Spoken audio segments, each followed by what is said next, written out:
Ladies and gentlemen, hailing from Cleveland, Ohio, I give you BVO.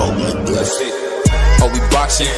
Yeah, we boxing. I need that belt like it ain't no other option. So we punching and weaving and blocking. Defeat ain't an option. Let them know. Shoot a video, put it on BVO. Let them know. Every time I punch, it's a heavy blow. BVO, bound to hit like bricks cause it was set in stone. Let them know. I ain't getting body, but I'ma hit this flow.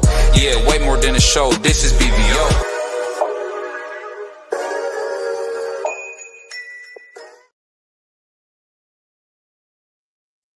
Yo, what's up? What's up? What's up? It's your boy BVO Boxing. We back with another video, man. Shout out to my man B3. Shout out to my man Uncle Cash in the house. And man, shout out to the mighty Sports Talk Network, man. What's going on, Free? How you feeling, man? I think my man Free might be asleep. I'm But on no, mute. we My coming to talk. bad. What's good with you? Oh, go ahead. What you got, man? Not my.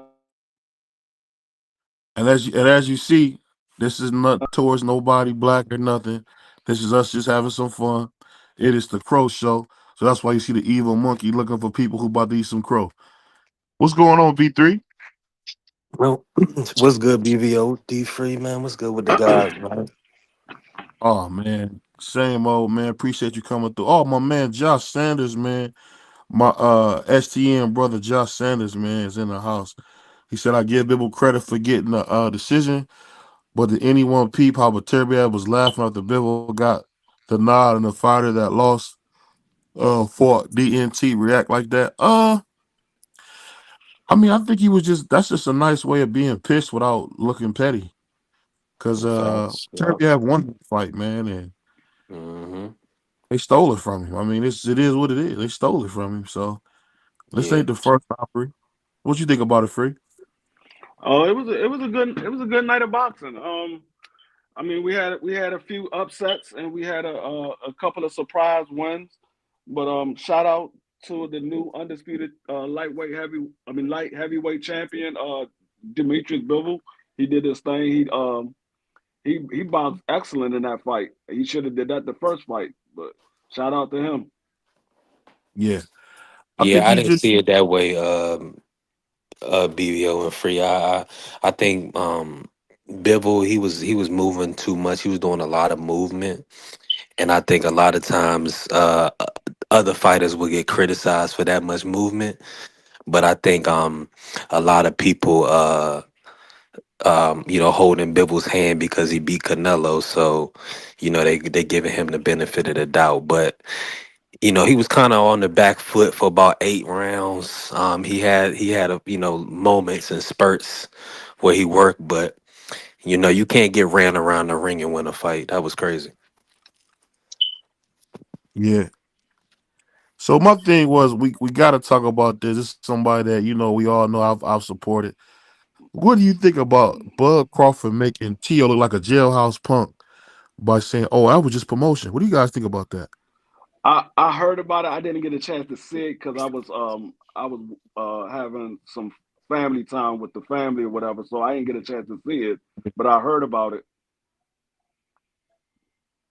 Yeah, Yeah, I seen it. I it seen was it. one of It was a he made Tio look soft, man. He pressed Tio, and really ultimately he made Tio tuck tail.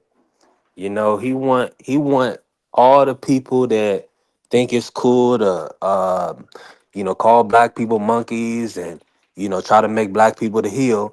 He wanted y'all to see y'all's star and the person that y'all look up to tuck tail in front yeah, of a black man. Bow down to the black man. Get on his knees right in front of him and say it was all promotion. He ain't mean it. So that was beautiful. yeah, Shout out to Crawford. yeah. Corby, I just think no matter how you slice it, man, it's really crazy, man, how that whole thing played out, man. Because I mean, we all know Tio is a punk, but to see Bud treat him like a jailhouse punk like that just was sad, man. You don't let no man do that to you, man. Put your arm around, man. You don't let no man do that to you, man. That was wild. Hey, that's what he deserved though, BBL running his mouth. See, a lot of guys Yeah, be talking over the internet, and then when you run up in person, the energy shift. You know, they ain't keeping that same energy. So that was good to see that Tio not yeah, really like that. He's just a social media guy. yeah. And you know what? I agree with that. And I think the hard thing about it is when it comes to Tio in general, he's done so much clown stuff. It's almost taken away from the fact that he's one of the greatest fighters to ever live. It's crazy. It's crazy. Like his games and antics, man, they're getting old. Like he looked so corny when you seen him doing it. He said, "No, BBO, he was grinding hard like he knew they would." The peep had his body to peep his body language. He said, "I don't think that was promotion. I really feel Tio and his dad are racist." Um, I would agree with that.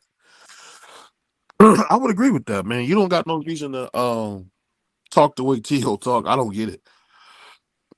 And I was one of his biggest supporters. But aside from him, You I'm gonna still hold ask on. you You this. still want to go ahead, BBO. You still one of his biggest supporters because you damn sure just said he one of the greatest fighters of all time, and you know that's cap. Oh, there you go. But let me ask you this. Let me ask you this, freak. Do you want to see a third fight with Beterbiev and Bibble? Yeah, most definite. I mean, you got to because it's 1-1 right now. Um, you got to see who's the better man between the two.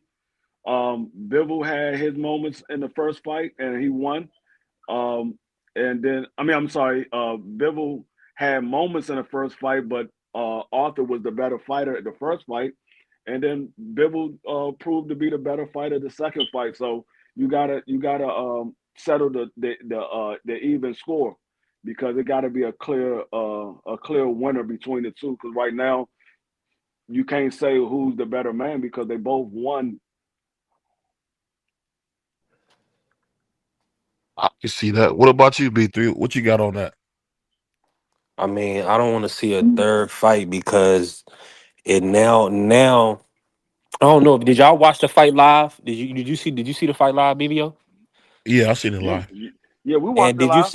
did you see how like with certain guys like the favorite guys like Bivol or Shiraz, like they would have like a little moment in the fight and they would get like a nice little like a cheer that you could actually hear.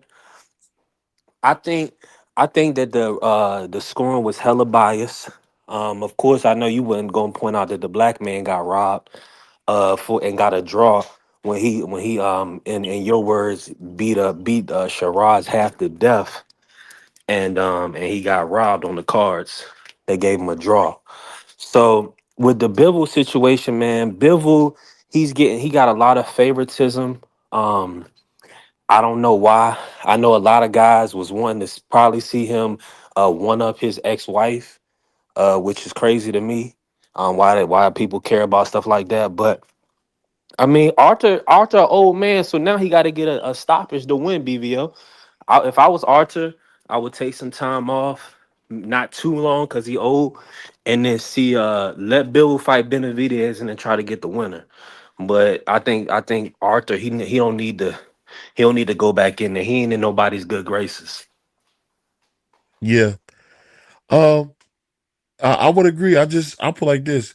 I want to see the fight, but I don't want the fight in Saudi Arabia. I want the fight in Vegas. What you think about that, Free and B3? I want them to bring the fight here. Yeah, I want to hear because they had two fights over there, um, and both fights a lot of the people thought that the fight was favored one way or another. So I think if you have it over here, I think it'll be more of a even playing field because neither one of those guys will be in their hometown. Now, even though Saudi Arabia is not neither one of their hometown, but it's closer to where both of those guys are from. And the way they kind of treated Bivol, I feel like they was kind of treat him like a house fighter. Um, you could tell that Turkey wanted Bivol to get one over on Beterbiev, similar how he wanted Fury to beat Usyk. He wanted the trilogies. So I mean, they got what they wanted. I think I wouldn't have scored those rounds for Bivol, but I mean, he got denied.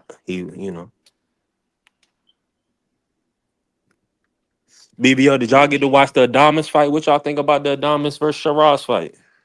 Um, I think Adonis won that fight. Because I think there was times where Sarad had hurt Adonis, but he didn't step on the gas. It's like when he hit him with a big shot, he laid off the gas, and I mean I wouldn't have scored it a draw. I think Adonis won that fight, but they scored it a draw. I don't know how they saw it as a draw, but I mean it is what it is. We know you're gonna get some bad judging. You can't get everything perfect the entire night. Yeah, it just seemed, of course, I mean, we could see what happened because the Shiraz fight he lost, and then Bivol got favorable scoring with his style.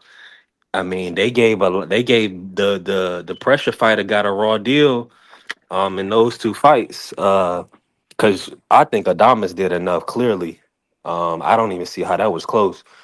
And I mean, of course, I had Beterbiev winning, but I gotta rewatch the fight. That was more so based off of me not Bivol not standing his ground, doing a whole bunch of excess movement. I don't like a whole bunch of excess movement. I Now, think with a fighter like Arthur, maybe it's permitted, and if people gonna say it's permitted against Archer, I'm gonna review it and understand that because he's a puncher. But needless to say, I thought it was a lot of movement. yeah, but I did he did do a lot of movement, but what I will say is he was landing more of the shots. Even though he did a lot of movement, if you go back and look at the fight, he was still outworking Arthur for the most part. Even though he was moving a lot, he would make Arthur have to reset, and he would land his shots and then make him reset again, which was a good game plan because it worked Yeah. for him. But I'm not gonna say that he didn't deserve to win because when I looked at it, I was like, Arthur gonna have to drop him or hurt him bad because I was scoring it for Bivol as well because he was landing a lot of shots. It must have been like little sneaky shots. I think he was letting off combinations. I think with the first fight, people were saying that they didn't want Better Bid was getting a lot of credit for punching on the arms, and Bivol was blocking a lot of the shots.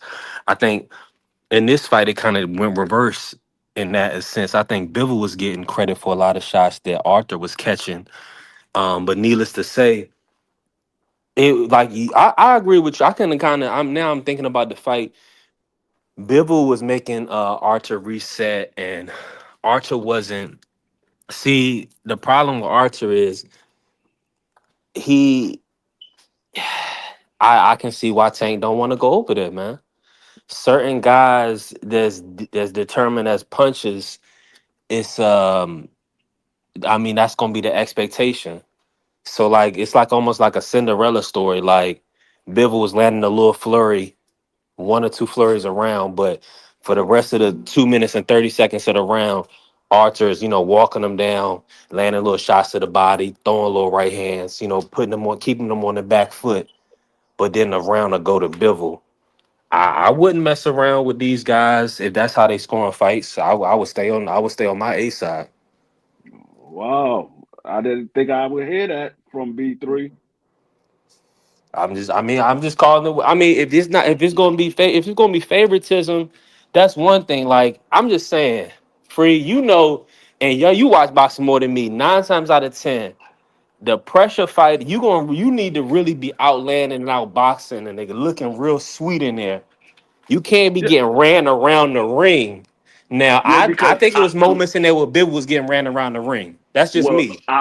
I will say in the United States, the pressure fighter usually get the benefit of the doubt because Yeah. they're pressing the action, they showing more ring generalship, so they usually get the benefit of the doubt in the United States. Now overseas, Yeah. it look like they go for who land more shots or who's who let their hands go the most. Even though the Who's shots might not be flashier? landing clearly, even though the shots might not be landing cleanly, but if Uh-huh. they letting their hands go more, it seemed like they will rule it for them because that's what it seemed like the entire night. If you look at all of the fights, because we were scoring these fights, and a couple of those fights, they had the margin way out of whack. I was like, oh, Why they got it scored like that? I mean, I gave it to the fighter, but I don't think he scored that many points. So they were scoring for the person that was letting their hands go, not for the person that was the more effective. Because there was moments where other guys were more effective, but they wasn't letting their hands go as much.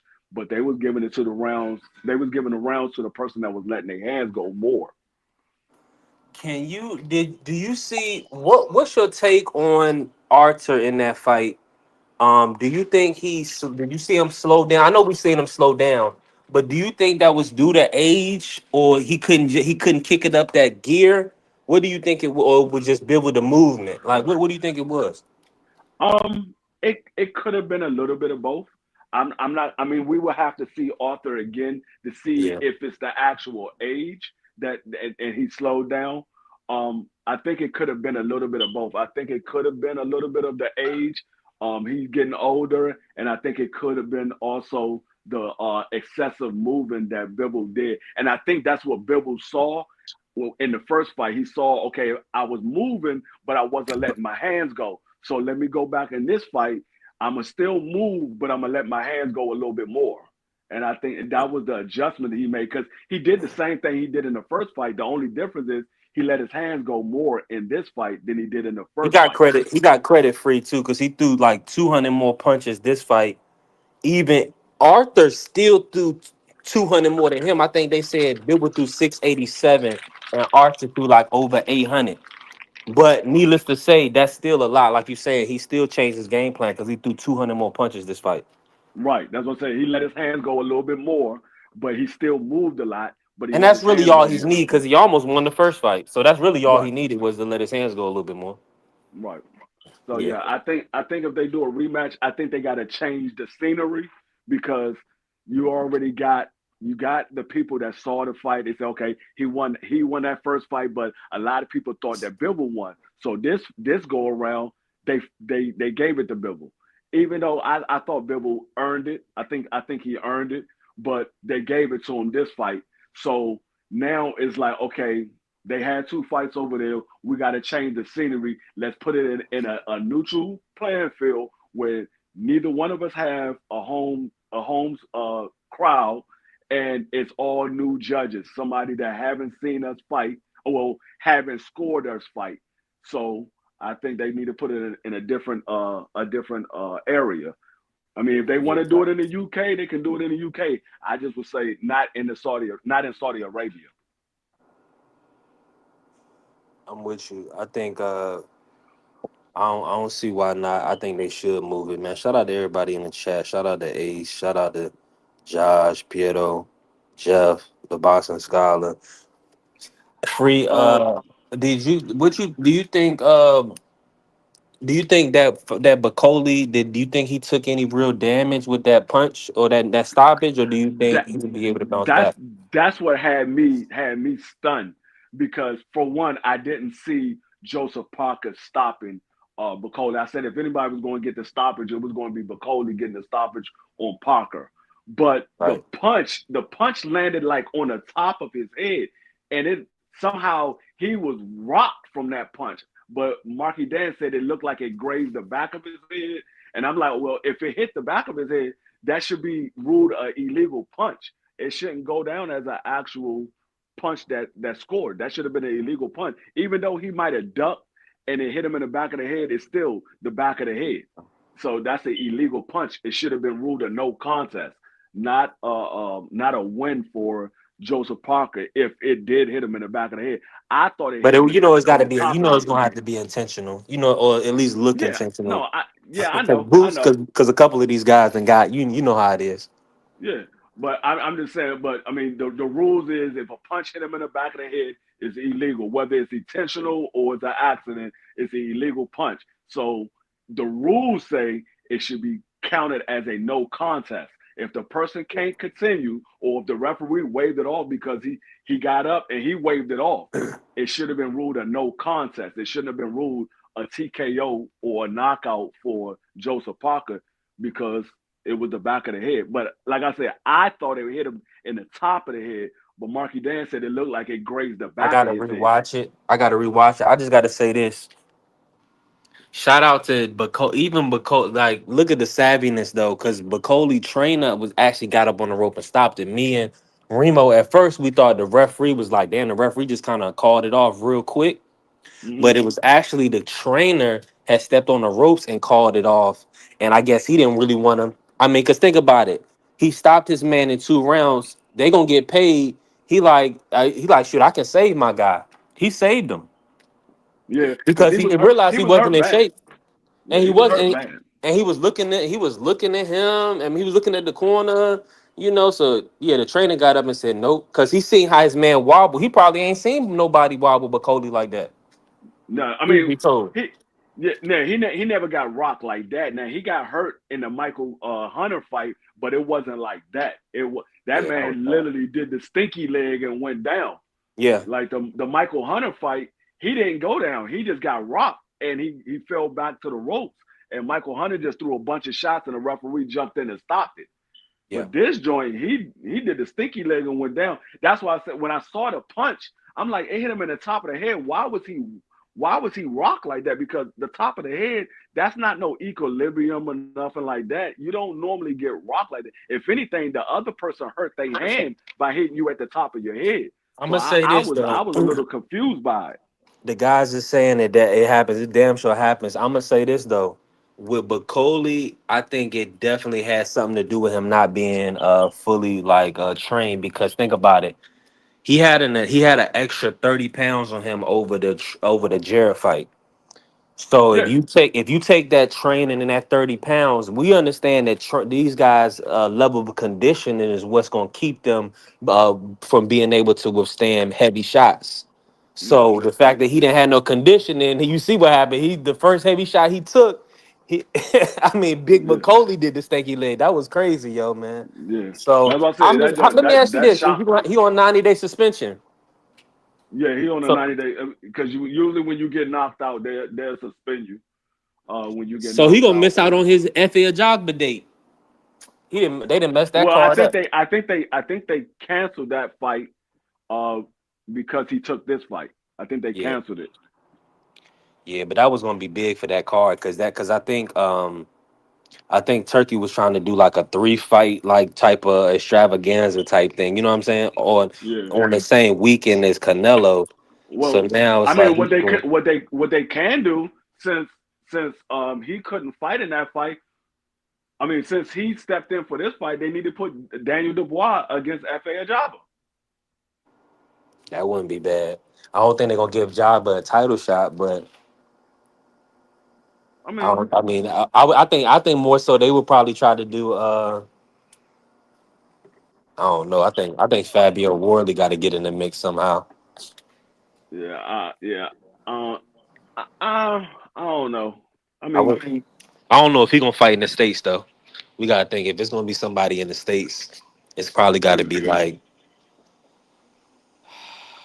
I it don't got to know. be Jared Anderson. I mean, but I don't know Jared. I Nah, wanted to say Jared, but Jared ain't gonna fight FA. But No, Jared Anderson. I don't even know if he's going to even come back and fight the way he looked in that last fight and the way he walked out of the ring. I don't even know if he's going to even come back and fight. I don't know where his mindset is at right now. well, That no, I'm with you. I'm with you on Jared Anderson. But I was gonna say, I do think from what I'm hearing, did you hear that Usyk called out Daniel Dubois? yeah, he did. He said he want that fight. Usyk did say he want that fight. Ooh. See, man, Usyk just man, he just he like I'm younger than I'm young and but y'all know these guys, man. He just That remind me of and the old school fighters, man. Just that that, they just gonna lace up their bootstraps and get it popping. and that was the reason why Usyk was there because he thought Daniel Dubois was going to be fighting, but Daniel Dubois pulled out 2 days before the fight. So that's the reason why Usyk was there. He was going to get it if Daniel Dubois won, he was going to get Smart in the move. ring and say, "Let's have this fight next." That was the whole purpose of him being there. But that's good that Daniel gonna actually get the fight now because Joseph Parker might have whipped his ass. I mean, let's keep it Yeah, a stat. he might have. Yeah, hey, Joseph Parker, Joseph like I Parker said, put on that weight, shout man. out to Joseph Parker because he definitely surprised me because like I said, I Yeah, wasn't expecting him getting a knockout. nah. Nah, not at all. I had Bacoli for sure, but I mean, I was trying to overlook the layoff. I mean, the smart money was definitely on Parker, especially on Bacoli. You know what I'm saying? Short notice. That's I why I think kind I of had think Shakur getting I an think it early would. stoppage. Yeah, I mean, yeah, I'm not like I said, I'm not gonna throw Bacoli away because it was short notice. It was a 2 day notice, and he jumped in there. Most people would have been like, "Nah, I haven't trained for this fight. I'm not jumping in there." But he jumped in there 2 day notice. So I give him props for that. So I'm not gonna throw him away because if he had a full camp, who knows how it would have turned out. He might still would have got beat, but he probably wouldn't have got stopped. Yeah, no, I'm with you. I'm with you. And Pure, I'm gonna say this, bro. Like, it's one thing to say you trying to say he quit, but ultimately, he was hurt in that fight. I think he had like an eye injury or something like that. So, I mean, at the end of the day, Usyk is taking on a tough challenge and fighting a young Dubois, who we see is strong, who we see can hurt him to the body. I don't think that was a low blow. So him righting the wrong, I'm gonna give him credit for that. And he's fighting a bigger man and somebody that's younger, and showing good form. Daniel Dubois, he's after that loss to Usyk, he's really reclaimed. He claimed the title. Shit, he the champ. So I mean, Usyk could fight him over really anybody. So Usyk Yeah, gonna he say can he going fight. for They undisputed. can That's a make that. smart move. Yeah, they can make that fight next. He's the champion. He's the IBF champion. So unification trump any mandatory. So they can Yeah, make of that course. fight next. And the He doesn't mandatory have a just IB. lost. Yeah, he don't have an IBF mandatory because he was the IBF mandatory and he Bacoli. got the belt. No, but So yeah, that's what I'm saying. But Bacoli and Fa was gonna fight for the interim, and then you see Bacoli just lost, so that's knocked off. So Daniel Dubois, he right in the driver's seat right now. He gonna get the yeah, fight. so yeah, they could still make that fight. But let's talk about the elephant in the room. How did you feel about Shakur Stevenson fight? So this is my thing with Shakur, man. I'm nervous for him, man, because I'm thinking he's still having hand problems and issues. And so he's gonna have to have a clean run. I need to see him have at least one fight where it looks like he has power in his hands or he's not having hand problems before I see him fight Tank, Well, because it's just not good. You know what I'm saying? Aesthetically and watching it, bro. Like, I'm watching it and I see this. We understand we see he's hampered. You know what I'm saying? He's not his best self. And I'm yeah, be honest with you, man. I'm praying for him, man. I hope the best for him and his family, because this hand situation is not good, man, yeah. What I will for say his is career. I don't know. I don't know if he's gonna have any time to get another fight because Eddie Hearn said they pushing for the Tank fight next. So because he only got one more fight with Eddie Hearn, so Eddie Hearn want that money. So he said he's gonna push for that Tank fight next. So I don't know if he's gonna have an opportunity to get another fight before he gets the Tank fight. And we're gonna see what Tank do next week and see if he call because he said he's supposed to call somebody out. We're gonna see if he's gonna call out Shakur or who he's gonna call out because he said he was gonna call somebody out. He said after the fight, I'm gonna call somebody out. So I want to see who he's gonna call out. I hope it is Shakur. I hope it's either Shakur or Keyshawn. I want it to be one of the two. I prefer Shakur because he's the next man up. But I'm not gonna be mad if it's Keyshawn. Keyshawn has a belt. I'm not gonna be mad about it, but I prefer Shakur. Yeah, I think in all seriousness, I ain't gonna hold you. I don't see. I think Tank. He says a lot of things. Promoting the fights before the fight. I can't see him calling out none of these guys that he feel like is beneath him. Just to be real with you. Now, with that being said, if it was a Lomachenko was available, that would make sense because Lomachenko is considered a Hall of Famer by most, in boxing. So that, I mean, and Loma was able to come to the fight, that would be something different. But I just can't see him calling out none of these guys. I mean, it don't I make mean, sense. You know what I'm yeah, saying? Loma. Yeah, he's supposed to be going to the Hall of Fame or whatever. But truth be told, all of these guys are beneath Tank Davis. All of them are beneath Tank Davis. Everybody at 135 is beneath Tank Davis. So if he's going to call somebody out, I don't know anybody that's above him. So he will have to call out one of these guys. I think that's why. Unless he's going to call out somebody at the bigger weight class. Is he going to call out Tio? Is he going to call out Devin? Is he going to call out somebody else? I don't know. I just want to know who it is because he's the one that said it. So I got to hold him to it. You said you're going to call somebody out. So I expect to hear you say somebody's name at the end of that fight. I'm not going to sit here and be like, oh, he don't have to call nobody out. No, he said it out of his own mouth that he's going to call somebody out. So I'm gonna hold you to it. I expect to hear you say somebody's name.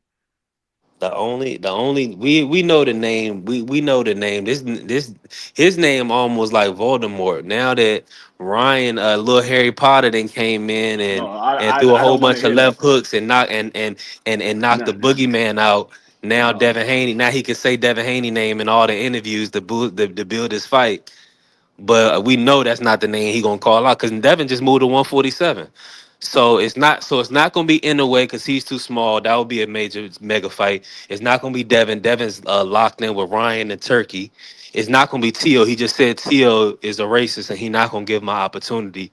So like Right. you said, it's gonna have to be. It's not Loma. Loma retiring pretty much. So it's gonna have to be Shakur Keyshawn. And I think, I mean, because it don't make no sense for nobody else. That's why I'm saying I don't think it's gonna happen, free. But if it's one of them, that would be that. I think that's giving them leverage. Like that's how Tank is gonna look at it. So let's hold him to the fire to call somebody out. But maybe it's Pac Man. Maybe it's Pac Man. That would be a good I, one. I'm Pac Man, gonna put it. Pacquiao.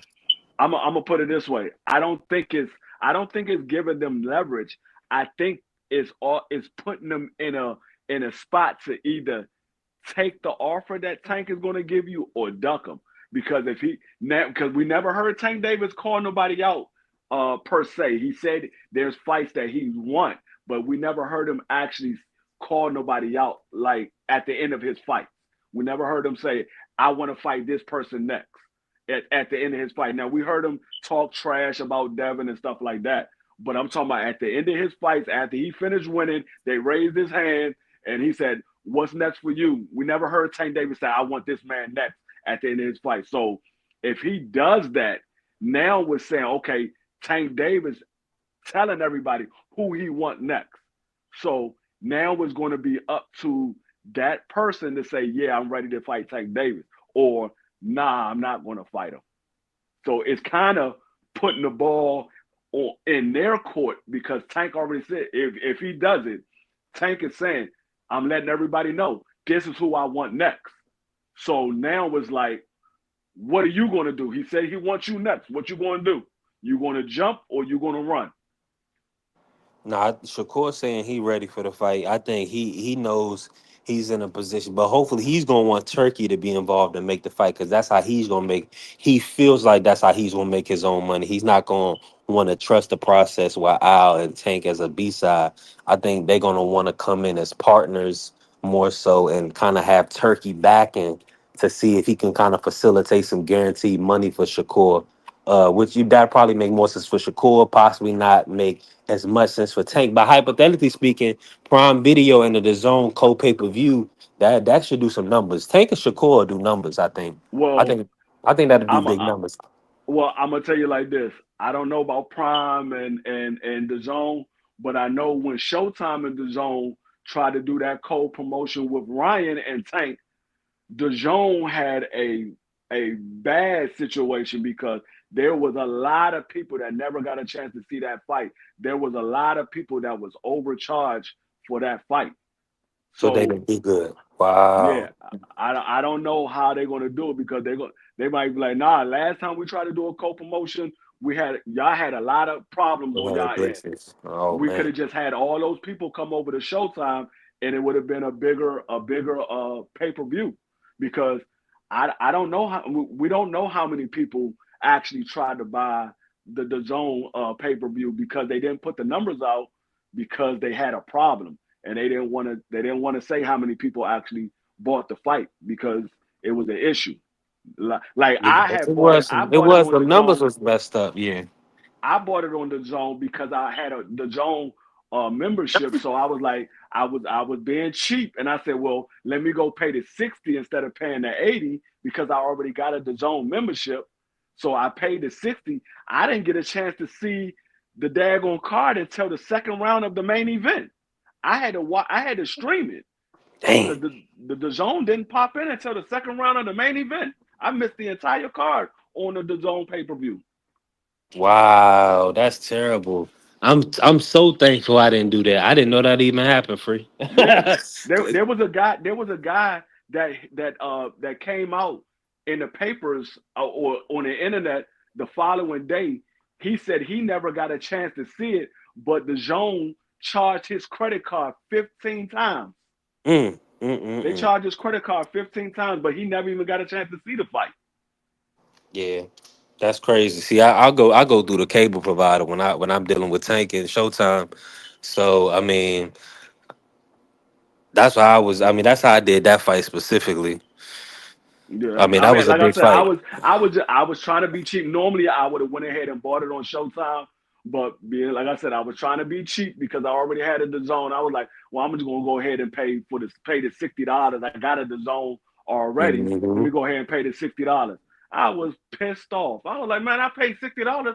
I ain't seen nothing but daggone what? It ended what, the seventh round?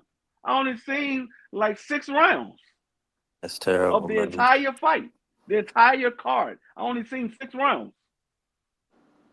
I mean, I saw the whole card because I streamed it up Yeah. until it kicked in. Once it kicked in, then I cut the stream off and I watched it on the Zone. But I was pissed. I was like, man, I didn't pay $60. I ain't seen number 6 rounds. Yeah, don't. That's what you think about. Is Pac Man done free? Is who? Pac Man, Pacquiao. Man, I don't want to see Pacquiao. I definitely don't want to see Tank fighting Pacquiao. No. He need a Uh-uh. legend. He need a legend on his resume. I mean, that's what I'm saying. I just think about it. For you, we was talking about him moving up in weight, right? So he gonna Hmm. have to acclimate to certain. Like, let's say, but hypothetically speaking, if he got to go up, if you want to go up, Pacquiao would probably be a good fight for him at 145 or 147 to get acclimated, and then he could probably fight Barrios again in a rematch or something, whatever, or Let me Devin, let, or whatever. let me ask you this: when's the last time Pacquiao fought? Man, he fought that big boy, that big Asian kid last year that Ryan was about to fight. Let me see when it was. But you talking about on the docket, like on the books as a fight, as a pro Yeah, fight? the last fight he had Oh, was the Ugas fight. oh damn. That was the last Yeah, fight he had was Ugas. Ugas. Ugas That ain't was stop back him though. in But that was he beat back him in bad what, though. 20? That was like 2020 or 21. Hold on, let me check. It couldn't have been that. You come on, you carrying Manny free. Come on, hold on. I can't it can't been that far back. Let me see. No, because Ugas got the belt from Manny Pacquiao because remember All right, they it had was you right, elevated. 21, August Yeah, 21st, that's what I said. 2021. It Yep. was 21 because he Yeah. got Ugas had got the belt. They elevated Ugas because they put Pac-Man in recess. Then You got Pac-Man came and fought Ugas, and Ugas beat him and became the legitimate WBA super. And then he yeah. fought Earl. Nah, that's a fact. And Pac-Man was on a 2 year layoff, so now I guess he would be on a 4 year layoff coming back. So now that I guess that's unrealistic. Gary Yeah, Russell so unrealistic. That's what I'm saying. All the really like the Hall of Fame guys that I would want to see him in there with is unrealistic unless he gonna move up and weight. So I mean, he going. I mean, we'll see who take the. But that's like it's hard when it's almost like these guys are still on another side of the street because if you with Turkey and then Tank is with Al, you know what I'm saying? You got Turkey calling out Al. He's like Heyman, well, let's I make mean, it you happen. you can't really say anything because Al has let fighters go over there and fight on a turkey card. He let fighters go over there and fight on a turkey card. I'm trying to think. I'm trying to think. Was anybody that fought tonight? Was any of them PBC fighters? Adamas. Yeah, Yeah, he was a Adamas. I mean, he PBC. always, yeah, of course. I mean, I think but those is purse bid situations, mandatory situations. Shiraz was in position, so I mean, that was, and I think he bought the. Of course, you know he when he went to LA, he bought the Pitbull and he bought the Pitbull fight. He And bought the Andy that's Ruiz the thing that fights. I say about Al Heyman. Like everybody want to give Al Heyman a bad rap, but Al Heyman allows the PBC fighters to go on another platform. We see it all the time. We see PBC fighters go on another Yeah, platform all the time. How many times do you see those other fighters come on a PBC platform? Very seldom. yeah, you're right. Most of the time it's the PBC fighter going over there. So everybody keeps saying, "Oh, Al Heyman won't do this." No, Al Heyman does allow it. It's the other guys that don't allow it. Yeah, but he also got the deep stable and his dates. You know, they don't be having dates. You know, so you know some. I mean, it depends. Like you gotta be really one of them guys, or you know, you gotta be a co-main or something like that to really be consistently getting dates. Man, you always So, got something to say about Al Heyman, man. You a sucker, man. hey, You hey, always got man. something to say about Al. Do you Hey hate man, I Al mean, Heyman? No, man. Why would you say that? Why would I hate a black man? Because Man? V3, every time I hear you say something, you always got something bad to say about Al Heyman, man. Why is that, bro? What did I say bad? You don't get tired of hating on Refresh, him? I'm just saying, refresh my memory. What did I say we bad got about him? enough dates. Oh, they They don't got enough don't. dates I now. mean, Get out of here, man. what they don't. What's up? I mean, how long Gary Russell, We you don't know, even been know in how many after? dates they do have. Why Earl couldn't get a new date and had to fight with a rib injury? Why Ryan couldn't get a new On date and which have a fight? legit why on a Bud fight? He had a Did rib did he injury did now? did he fight Bud with a rib injury and couldn't spar a month before the fight? Yes or no? Oh, this is the first time I'm hearing this. Oh, okay. Do your research. You heard Ryan had a rib injury before his Tank fight, right? You knew that happened, right? Yeah. Did Ryan get a new date? I mean, I can cook I your don't know, ass man. all You night if wild you boy, want me man. to. I can Hold cook on. your You ass all can't night if cook you me, want man. to. And you talk about you You want me to put some gotta respect on get off the somebody's dope. name. I'm I talking about say mean we got that to get off these fixed fights. Ryan could have got a new date. Ryan didn't want a new date. He wanted that fight when he wanted. He didn't want no. Man, He didn't want no fight in between. His team was trying to get him to get a tune-up fight. He said no. He just wanted to fight Tank Davis. He wasn't trying to fight anybody else. I mean, a lot of that stuff was on Ryan. Ryan could have did other things to make his situation a little bit better. He chose to do it the way he wanted to do it. nah, It I Ryan made is it. money mean, that's a hungry. Ryan was getting paid pennies before that Tank fight, so yeah, Ryan was gonna do. You see, he got on. That's what I'm I mean, saying. I know B Gill Ryan like did to that. say this. He definitely got on his knees and crawled over the PBC and took oh that my deal for that god. money. Oh I my mean, we seen god, it, dude. man. Did he not? I mean, I he wouldn't took a say I wouldn't rehydrate. Come say he on. Hold got on, on hold on, his hold on, hold knees. on, hold on. In Oh, the come worst on, way, dog. free. Come on, Hold on. man. In the worst way, free. You out of order, This dude, man.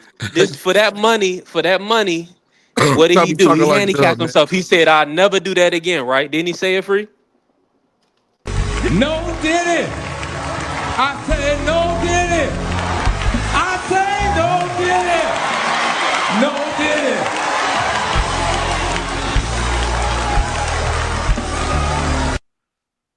I mean, you wouldn't want to go get your ass whooped Back, B. again either. If you went and did something and got your ass whooped, you ain't gonna want to go get your ass whooped again. You're like, no, I'm not doing that again. I got my ass whooped. I'm not doing that again.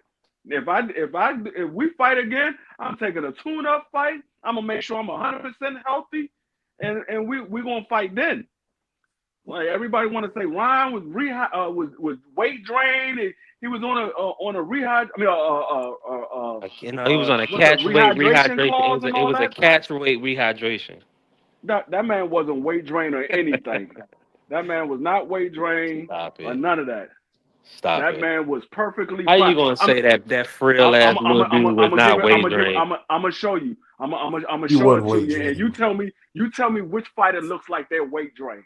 Ryan before his weigh in, when he had that little media workout day, Ryan was eating pizza and tacos. Ryan got in the ring with Tank Davis. He was the aggressor. He looked fast. He looked strong. He didn't look like he was drained. When he got in there with Free. Devin, You we gonna saw see what you Ryan wanna look like see. he was dead. Ryan was tied by the third round. when he got in there with Devin? Which fighter looked like they was weight drained? The fighter that fought Devin or the fighter My that fought God. Tank? How many calories is in a bite of a taco? Like No, I everybody don't. I didn't. keep I didn't saying that ask you. bullshit. I didn't This ask you how nigga bit many a calories. taco I'm and not asking everybody you want how to many. say he wasn't weight drained. Stop it, man. He You was want to doing go that. He was a promoter, around the right? question. Was he You a want to go promoter or around the not? question. I asked you a specific question. I said, which fighter looked like they was weight drained? The fighter that fought Tank Davis or the fighter that fought Devin Haney? We saw a guy My that looked nigga like he was Devin, tired by the third that's round. two completely different fights.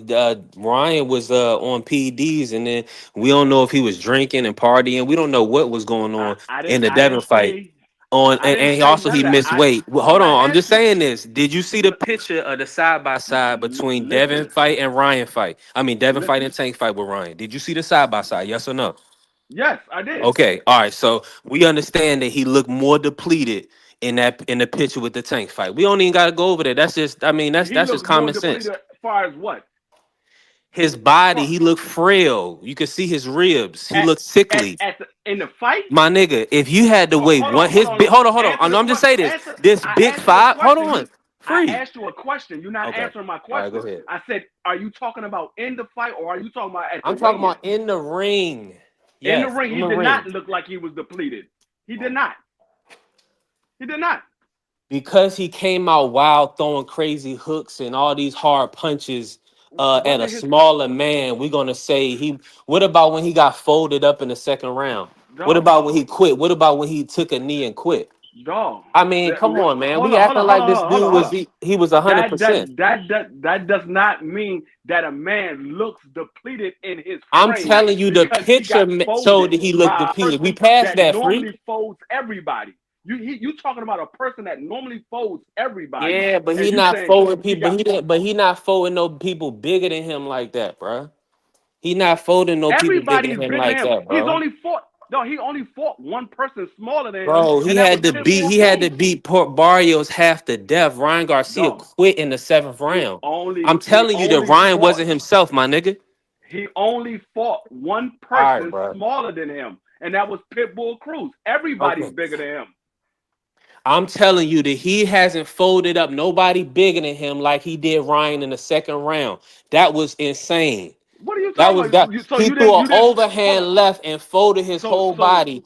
And so this you didn't dude see got up, so he fought a few more rounds, and then he quit. I'm telling you, so that you was he didn't was not see 100% in that fight. you didn't see How the you gonna Leo tell? Santa. Oh, free. This you trying to tell me a No, 5'9" man? you Now gotta I'm asking you a at question. some point I'm asking you a question now. A at some 5'9" point Mexican you that's gotta out of the stop weight talking and class. let somebody else talk because you said we never seen him fold anybody bigger than him like he did Ryan. So you didn't see the Leo Santa Cruz when he put that man to sleep with one Bigger punch. than him. Real Santa Cruz is a blown up 126 pounder. It doesn't matter. Leo Santa Cruz is He's bigger a than Tank. He's bigger than Tank. bro. Leo Santa Cruz is a frail nigga. He ain't bigger than no Tank. Tank is a weight Yes, bully. he is. What Tank are you is a talking weight about? Yes, bully, he is. man. Tank is a Leo weight Santa bully. He ain't bigger than no Tank, man. Stop it. Leo Santa Cruz was bigger than Height Tank don't in that fight, man. fight. Height 2 inches don't mean shit. We see what happened to him. His whole body crumbled. Tank weight No, bullied him, bruh. all you doing Leo is is a proving little my nigga. point. All you doing is proving my point because you said we never seen him fold up anybody bigger than him. Yes, we have. Go back and look at all his knockouts. All of the guys that he knocked out was bigger than him. All of them. Every last one was Who? bigger than him. Every last guy he knocked out was bigger than him. Every single one of them. Tank was Man, always the smaller you guy. be capping, man. You be capping, bruh. No, I'm You be telling acting you like the this facts. dude ain't no weight bully, man. I'm telling you the facts. You're Every you're single a cap person he artist. knocked You're out, not telling me no facts. dog. I You am. trying to tell If me you all some you gotta weight? do You is trying look to it tell up, me and some? you'll see. You All trying you to? gotta do I'm is trying to tell. I I'm said. I telling you, specifically said he no. did Ryan worse than B3, he you do did this every anybody time. You ever just talk before. and you don't listen. You just talk and don't listen. I'm telling you, every single person he's knocked out was bigger than him. All you have to do is go look it up. Okay, The I facts is understand there. that. I wasn't Everybody talking was about bigger than him. knockouts. I was talking about getting folded up. So if you want to be, let's be technical. Since we're gonna be technical, Folded up. Like, what do you consider a folded up? bigger man. He folded his whole body up. Did you not see the knockdown? No, I asked you a simple question. What do you consider His folded up? whole body folded I when he asked you crushed him. a His body. simple It question. What do you consider folded up? okay. When folded up, if your head is about to touch your fucking kneecap, you fold it up. Leo Santa Cruz, he put his daggone head out of the ring. Leo Santa Cruz was a little ass boy. No, Mario Barrio, he folded him up. What are you talking about?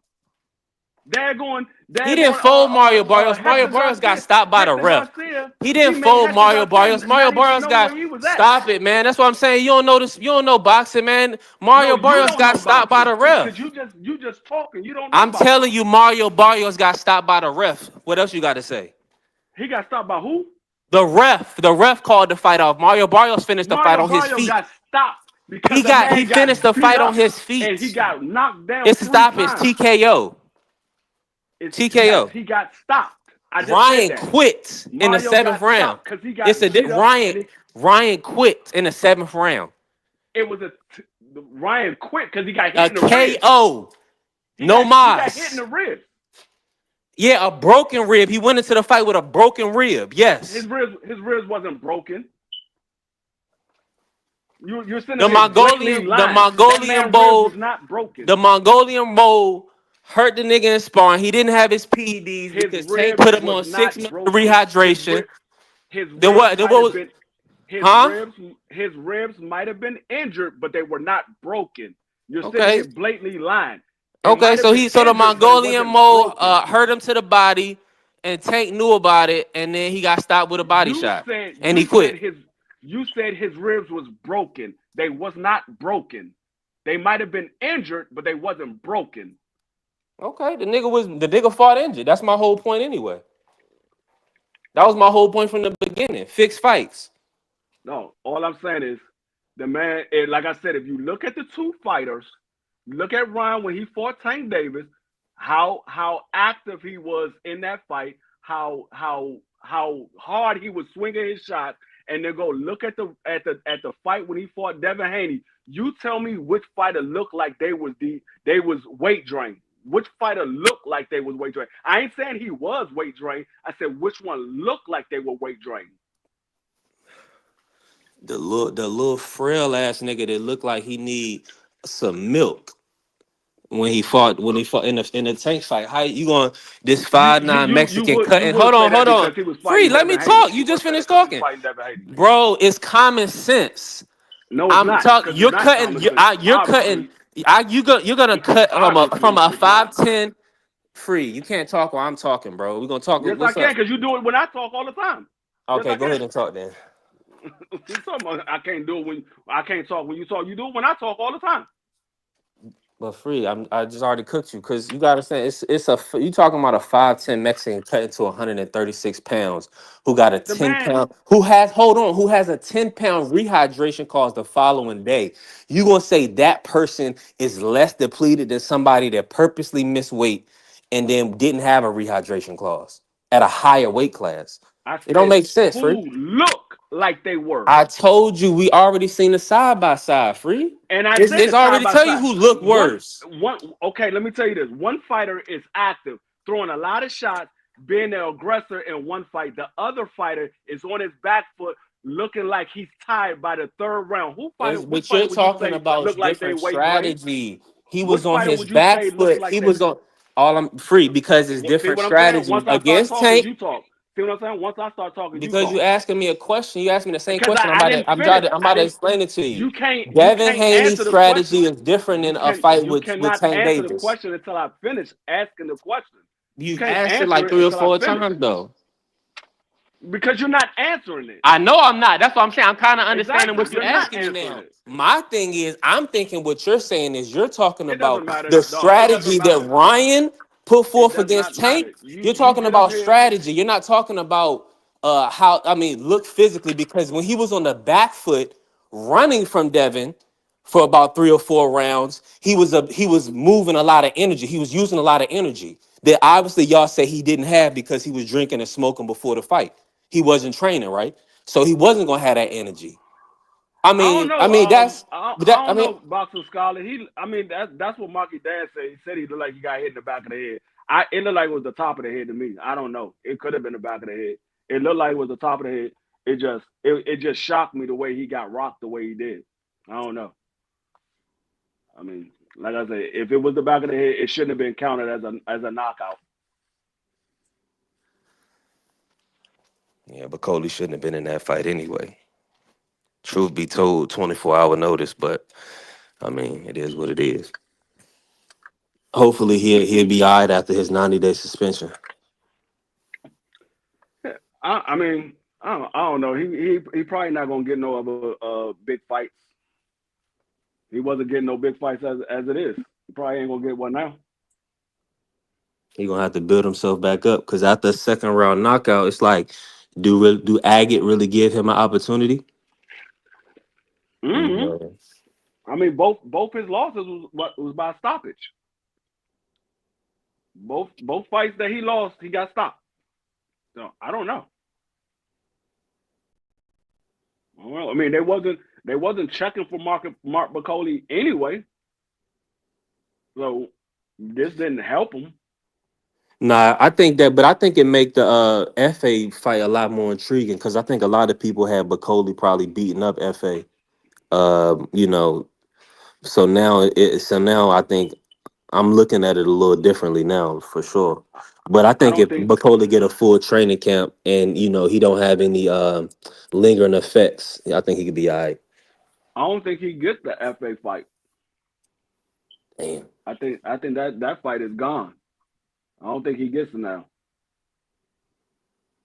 I mean, well, what's the point? They want to put FA in there with somebody that's going to do Had to something pull for him to a his championship. resume. Yeah, you're right. Yep. So he might have to fight Agate now. He can go fight Joe Joyce. I don't know. Would you say, BBO? I said I don't think he'll fight Agate. I don't see that You don't see FA fighting Agate? because Agate stop him. Nah, hell, FA don't. Man, he going that dog. I got to get that man all the props. That's another joint. I did not see him stopping Zane by no body shot. I did not see that happening. God damn. After he had just got knocked down too. He had just got knocked down the round before. Dog work, man. Dude, yeah, I gotta look at him differently now. Because at first I was like, he was just a hype dude, and Big Zane gonna go in here and stop this dude and go in the hype. Hell no, I was wrong like shit on that one. And that's who I want to see Usyk fight now. Now that Bacoli got stopped, I want to see Agate get a shot at Usyk. I think he might. I think he probably got to win one more fight. Nah, he behind them. He like 3 people behind. You right, BBS. Yeah. I'm about to say before he get a shot, they're gonna give it to Parker if Usyk stays around long enough, because Usyk might fight Daniel Dubois and say, you know what, I'm done. Yeah, I can see because I mean, really, what else is he doing it for? I don't think he want them body shots from Agate. I don't think he'll ever fight Agate. No, yeah. I think I don't want to say he beats Usyk, but I don't know, because those 2 body shots that Usyk took, he didn't like them. He took one from AJ, he didn't like it. He took one from Daniel Dubois, he didn't like it. So it's hard for me to say that he will beat Usyk, but hey, I don't know. Yeah, I mean, I see what my Josh saying. I think Usyk can get in and out of range real well. That pressure from Agate though, man. Agate, he even got clipped by Zhang, and when I seen it, I was like, whoa. I thought he was gonna be in trouble, but he bounced back. What up, man? What's good?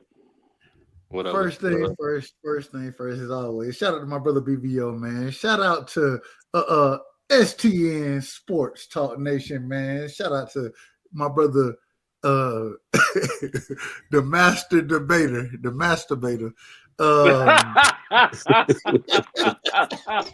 No, when you said that joint the other night, and Omega Red was like, "Did you just say the masturbator?" I didn't even Man, realize it. done. I didn't even realize it, Free. I didn't realize none of it.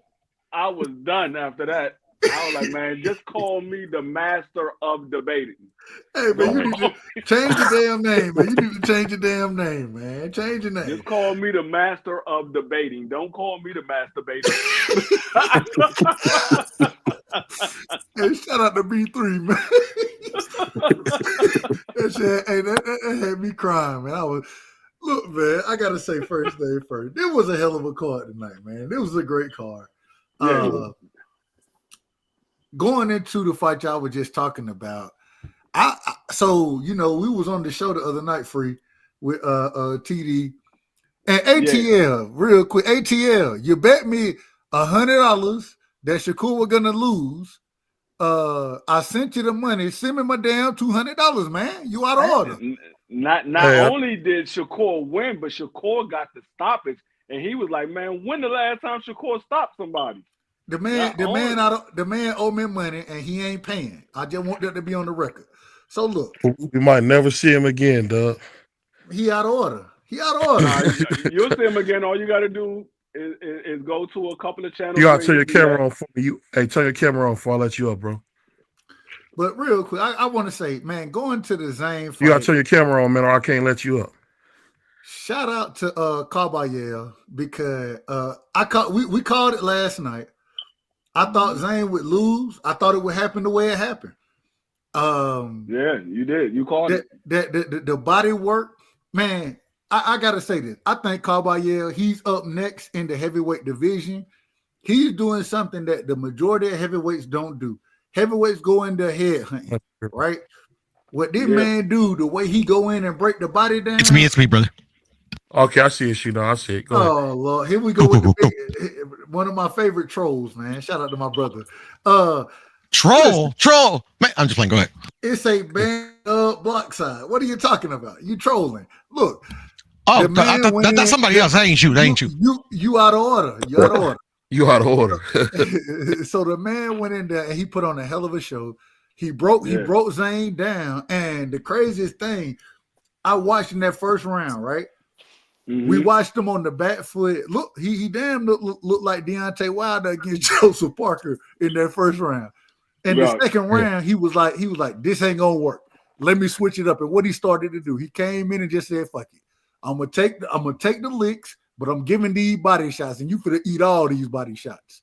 And to go in the way that he did, man, I got a lot of respect for him. Man, I think he up next. I think he's possibly one of the smartest heavyweights that we have right now. Go ahead, my apologies. I'm gonna say this. He definitely made me a believer because I sure enough didn't see it coming. I was like, nah, he gonna get beat up.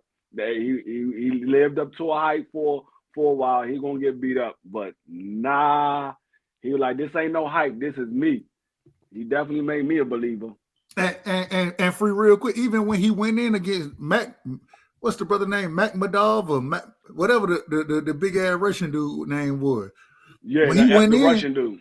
When he went in against him, I picked him to lose that fight, and he did the exact same thing. He broke the man down through body work, and I think that's a lost art in the sport of boxing. Canelo does a hell of a job at it, but at the heavyweight division, very lost. And the way that Kabayel works the body, man, it's something special. And man, I think that man, I believe he's gonna end up being champion. I think he's gonna be a champion.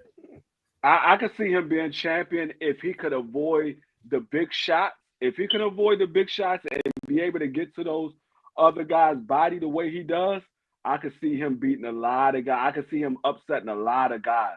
Because, like you said, most heavyweights don't go to the body the way he does. Like, he focuses on the body like it's a headshot. He'll throw a shot here and there at the head, but most of his focus is on the body. And he's throwing big shots at the body. He'll throw 4 or 5 shots at the body. His combination is 4 or 5 shots at the body, where other guys, 4 or 5 shots is at the head. And the crazy thing, the deadly shot for body work is supposed to be that left hand to the liver, right? You know what he does so well. The stab, jab, and the straight right that he throws to the body, he throw like this little, and shout out to the OGKQKC, he'll call it a shovel jab. He throw a little shovel jab to the body. Man, that damn shovel jab be beating the shit out these motherfucker, man. That and it don't look like it's much. But that's what was hurting Zane. It wasn't the liver shots. It was that damn shovel jab to the damn midsection. He couldn't get away from it, and it didn't look like it was as impactful as it was. But, man, I got a lot of respect for that brother because he was willing to take the shots. I thought even when he got clipped, he wasn't worried about it. What he did, he kept continuously focusing on the body. And to watch Zane, it got to a point where Zane, he'd be like, all right, the man ain't hit me. Let me at least let me rest my damn arm. Let me help, please. Yeah, look. He rocked Zane earlier in that fight. I think it was the round before, and Zane almost went down. And the referee cheated. The referee cheated him. Yeah, and I was like, what was are that you a doing, knockdown man? or was it a low blow? Because the referee stopped the action. Right. I was like, okay, was it a knockdown or was it a low blow? He Neither. never counted or nothing. And he just said, all right, go back to fighting. Hold on. Like, what did you get in the middle for? And that's Oh, another shovel thing, jab. too. No. Got in the middle, sent the man to the damn corner, and those didn't call a referees knockdown, nothing. The referees that they had, it was two referees. They was They out of got order. on my nerves the entire night. Hold on. I guarantee I know the other. other one, Free. I guarantee I know the other ref, the one who the Madrimov ref, the Madrimov. Yes. Stop That with the head man button kept- shit, man. Get out the Dog, get the hell out the way, he- man. He warned Magnumov on everything he did. I'm like, dog, are you going to say anything to Virgil? Nothing. Didn't say nothing to that man. That's like, are you going to say anything to that Virgil? needed to be called attention to? Here we go. He out of. I'm just asking. I'm asking. Now I'm you asking. out, And you guys are now opinion. you out of order. Now you out of No, order. I'm asking you guys' opinion. Did You Virgil do out of anything order. to be Absolutely. called attention to? What did he do? Virgil was ducking his head just as much as damn whatchamacallit was ducking the damn head. They both was leading with the damn head. Virgil would grab there you go. Magnumov. Like when Magnumov would hit Virgil with a combination, Virgil would grab Magnumov. The referee would break him up, and the referee would tell Magnumov stop holding. I'm like, he didn't grab him. He was the one throwing the shots. Even with the and I disagree with Madrimov diving in like he did at certain times. I disagree with it, but even getting warned with the shoulder action, man, this is inside fighting. What are you doing right now? You in the damn way, ref. This is what we call inside fighting. How much money you lose on Madrimov, Dub? None. I didn't bet on, and the brother wanted to. I lost $50.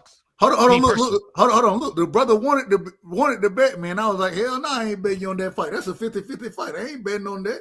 So I ain't lose no money on. I just thought the ref was out of order. What I will say is, Virgil definitely beat Magnumov way better than Bud did. Facts. Way better. That's Bud hater talk, bro. No, I got the scorecard right here because I scored the fight. I had it 111 to 117 for Virgil. Virgil from round 6 all the way to round 12. Virgil won every single round. I had it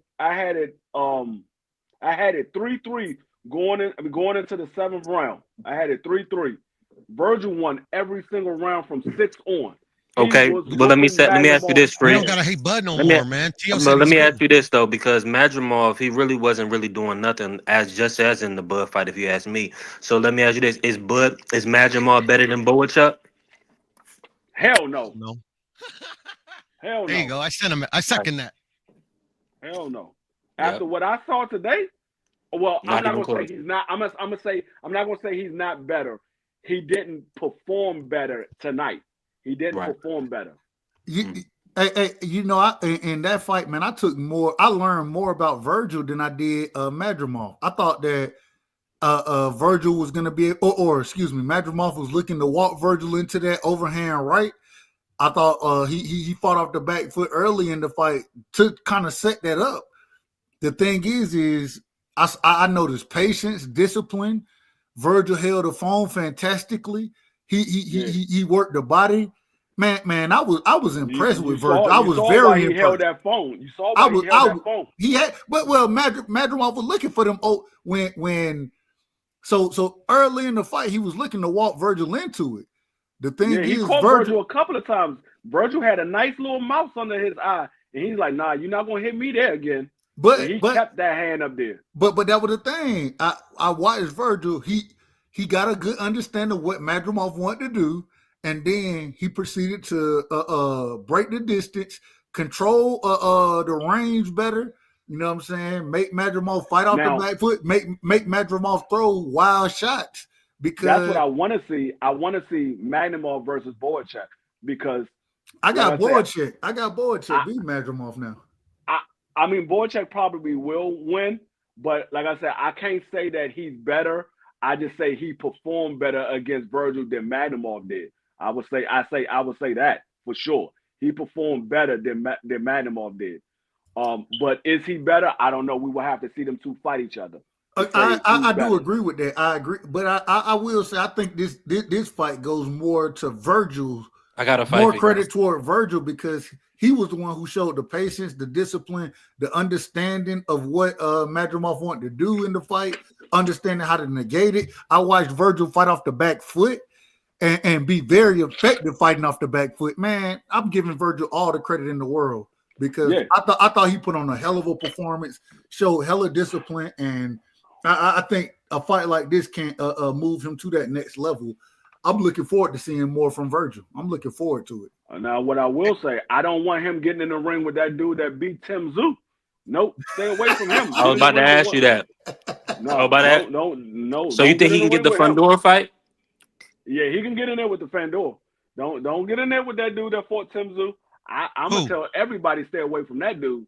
Let that dude just hold on to that dude that beat Tim Tszyu. We telling Virgil. Who do you want now? I'm telling everybody at 54, stay away from him. Let him keep his belt and go off into the sunset.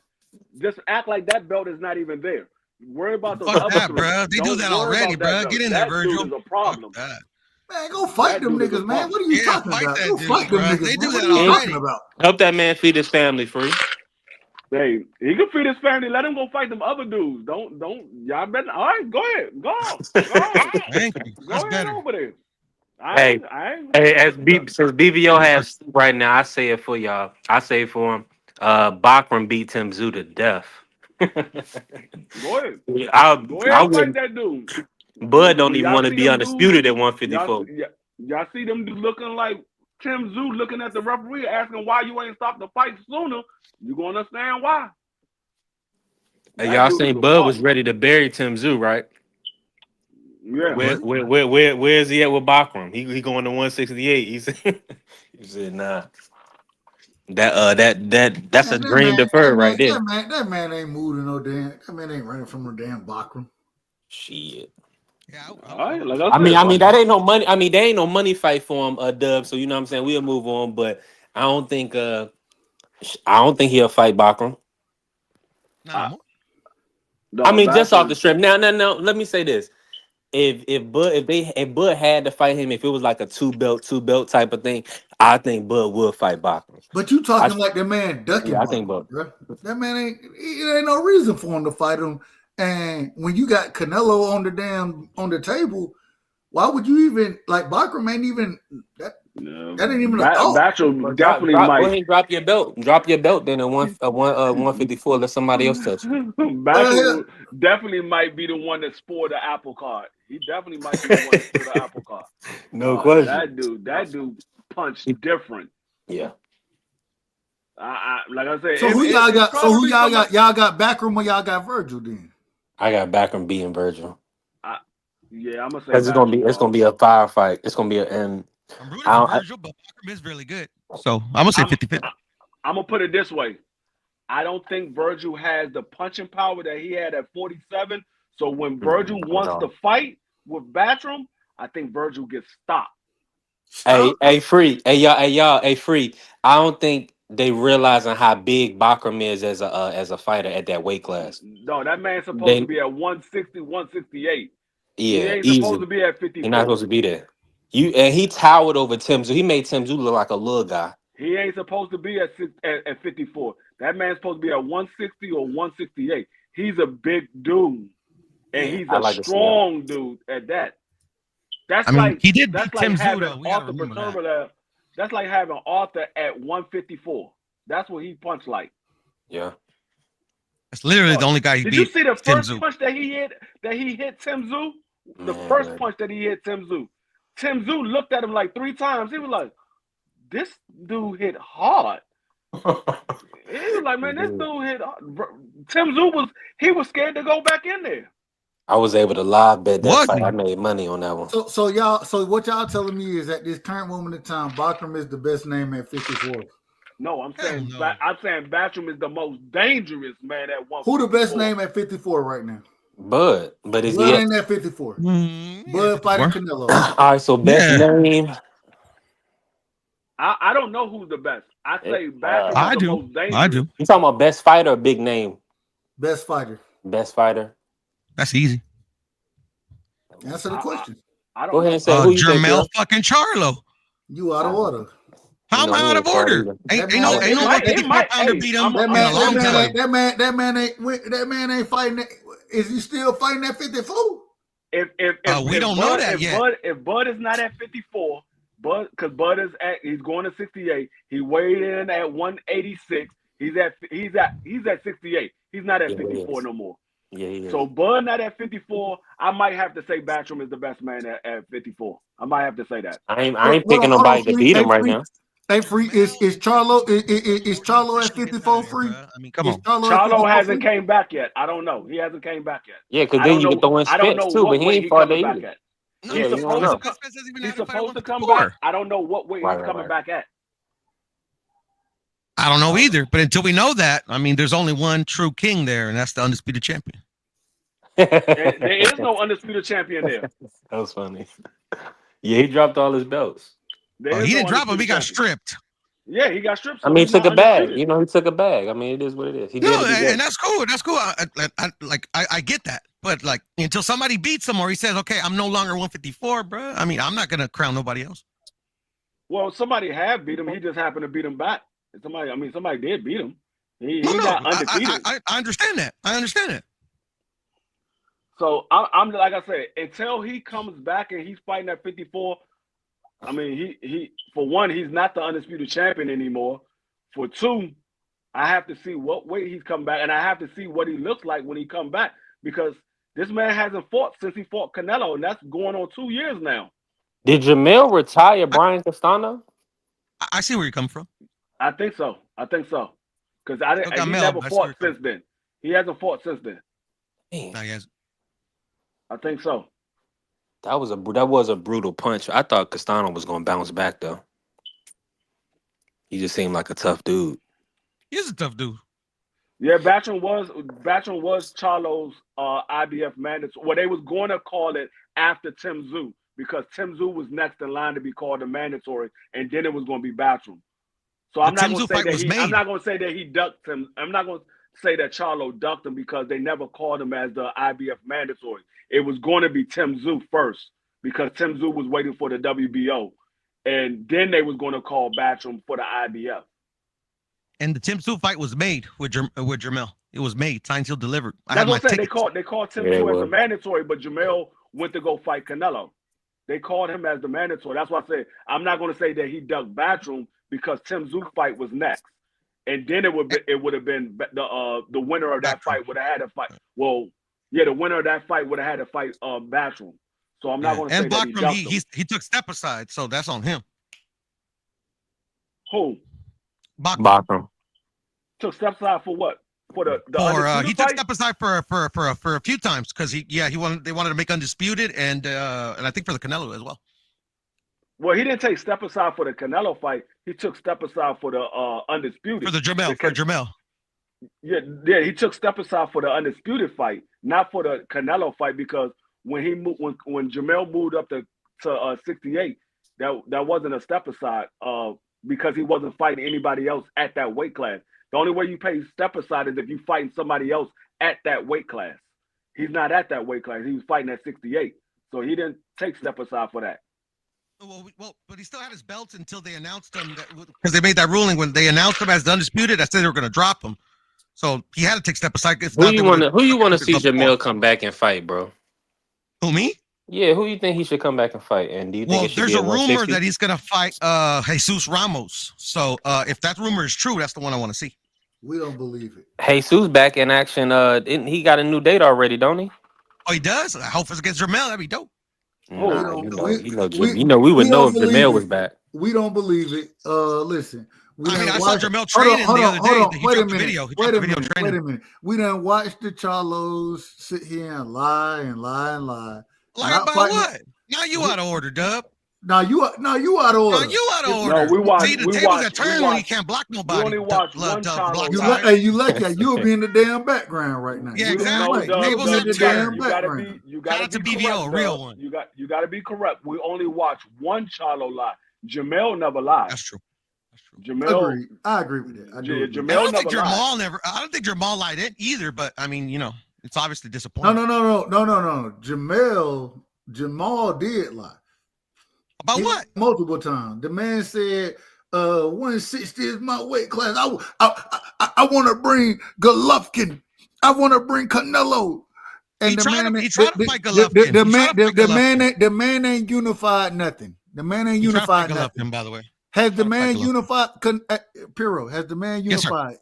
He tried. I'm gonna say I he didn't, tried. no. I'm gonna ask the question again because you answering I something. just answered your question. No, Doug, no, but you we answered answered your something panel. that I ain't- I'm gonna answer it the way I want to answer it. You answering something that I didn't ask. I said, did the man unify? Did he unify? Like I said, he tried. Okay, If so you don't believe it, that's cool. did he Dub Brightside can choose not to believe. Y'all see, he won't answer. Y'all see directly. what? Let me answer the question, bro. He won't answer directly. Bro, You I gotta answered move you on, directly. Dub. He tried, Dub. He tried. I didn't ask if he tried. I said, did he? No, look. All right, there we go. There we go, right there. No, Dub, he hey, didn't. Dub, you No, let me talk he you to didn't. overtalk every single time. That's why you get cooked because you keep over talking people. Okay, I guess he will. I answered your question. Once again, Said he tried. That means he fought for the unification, but he lost, right? No, No. he He tried He to make never the fought. fight. He never He tried fought for unification. He never. That made is a obvious, Dub Brightside. That is obvious. Then the Dub man blocked didn't Piro. unify. What are you talking about? He tried. Yeah, like I said, he tried, but did he unify? No. Okay, that's all you had to say. No, the man didn't No, unify. no. That's not all I had to say. I was answering your question, but I answered the questions the way I Man, want out of to. order, man. You out of order. I'm out of You order. Dub. Okay. You out of order. All right. You out of order. Keep You out getting of order. cooked, then. Keep getting cooked. Yeah, and everybody on the panel know everybody on the panel know who on the damn frying pan right now. Your ass is. I'm on the frying pan. Yeah, what are you because talking about? When I asked How am I on the frying pan? when I asked you a I direct answered your when question. I asked I you answered a your direct question. when And I asked gave you a when I direct asked you a answer. direct I question. gave you a direct No, you answer. didn't. A direct Yes, I answer is did. yes or no. Yes, Yes or no. Yes or no. No. See, That if you ain't would have what you prefaced said. the, wait, hold That ain't on. what you said. You said, let you me- said, let- wait a minute. Let He me continue tried. cooking He you, Dub. Let me tried. continue You didn't cooking say you, yes or Dub. no. You Let said me he continue tried. cooking you. That ain't Let no me continue damn yes cooking or you. no. If Hey, you would see, I have like prefaced how You out of Piro order. asks You out questions. of order, man. if You you out of order. would have prefaced the question, You out of I'm order. like, You out of order, man. if you would have We ain't prefaced the trying to hear question, bullshit. You out of order. Poodle, yes or no question. You Did out he of ever order, unify? man. Then you got me cooked. But no, you didn't say that. Everybody on the You didn't panel say that. already You didn't heard preface you, that man. question. Everybody done heard you. No, they can't hear me because you keep talking over me. Well, I'm gonna keep talking because you wrong. Yeah, exactly. Keep getting cooked. Go ahead. You out of order, man. You out of order. Yeah, I must be. It's a regular thing. I understand. I know it's a regular thing. You know it too. Exactly. Yeah, I know it is. Yeah, you be wrong. I know it is. But you know who knows it even more? Nigga, Ben nigga like Israel. to, Ben nigga like to Israel argue know when it they even wrong. more. Nigga love to Ben argue Israel when they know it even wrong. more, When bro. they Ben absolutely Israel even wrong more. and incorrect about shit. That's when they want to I'm argue. wrong and incorrect because I didn't answer your question like you wanted me to. Nah, hey, it's a yes or Man, no. Can I pivot? Can I It's pivot a this? yes Can or I no pivot this? question, Negro. Go ahead, Pete. Go Fellas. back. Go ahead. And I Let me still outside. love you, I bro. want- You I still want- my brother. You still my brother. No, Oh, yeah, I mean that's a known fact. All right, but let me ask y'all this pivot. I want to ask both of y'all. Is Shakur? Now you out of is the order, hands? D3. You out of order now. D3, you out of order. I don't know why, but you are. Doug likes to just like to hear himself talk. It's all good. Go ahead, Doug. What y'all are y'all love concerned with Shakur's hands? I just want y'all to speak about the performance and Say it again. did y'all have any? Are y'all concerned with Shakur's hands after y'all seen the performance tonight, do y'all think he needs at least another fight We before didn't Tank? give we didn't give Mr. Gary, we didn't give him a pass when his shoulder went out against Mark Matseo and he lost that fight. We didn't give him a pass. We didn't give Tank a pass when Tank hurt his hand against so I'm not giving Shakur no damn pass. I think Shakur did what he was supposed to do. He got that man out of there. Hey, it is what it is, but the man don't get no pass for no damn hurt hand. I'm not giving him no pass. Well, let me ask you, let me flip it because you took it a different way. Are But you concerned? I thought that was what you was asking. No, I asked it wrong. Are you concerned at all with him going into a Tank fight after what you've seen tonight? Do you think is that something you want to see, or do you think he needs a few more fights? Nah, I want to see it now. I want to see it next. Okay. That's cruel to push Shakur in with Tank, bro. I mean, come on, man. How is it that man is a fighter? Let's cut him some slack, bro. This man is a fighter. How is it cruel to put a fighter in with a fighter? How is that cruel? I mean, I've been on record to saying that, like, if he dies, he dies. But come on, bro, against Tank, bro, let him live. Let him live. Let him live. Hey, y'all, listen, Piero. You know I love Shakur. You know how I am. You know I'm a fan.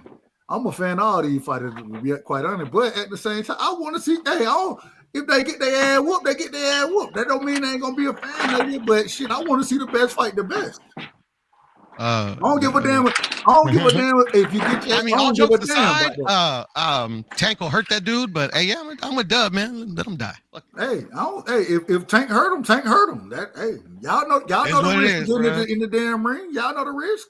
Yeah, that's true. And in relation to the hands, Floyd Mayweather hurt his hand against a really, really tough son of a bitch named Jose Luis Castillo. He got it done. Yeah. I'm not here to protect fighters. I'm not here to protect none of them. Except Devin.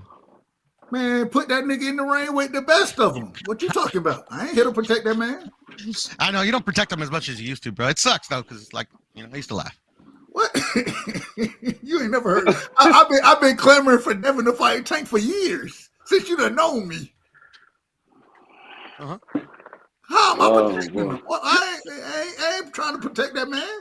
If he get his ass knocked out, I ain't got no problem with it. Tank talking like he want to make that fight all of a sudden.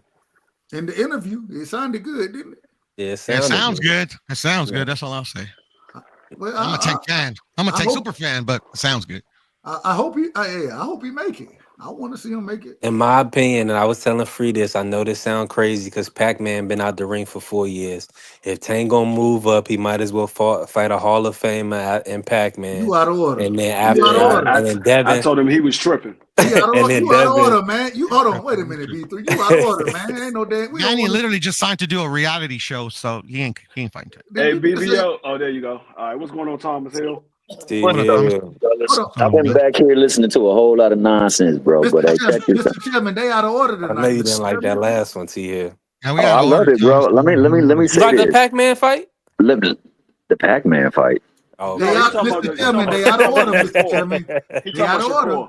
They out of order. Go ahead, T. Oh, you said he looked like Pac-Man? He was No, I was saying. No. He was saying, do you think Tank Davis should fight Pac-Man if he planned on moving up to fight Devin?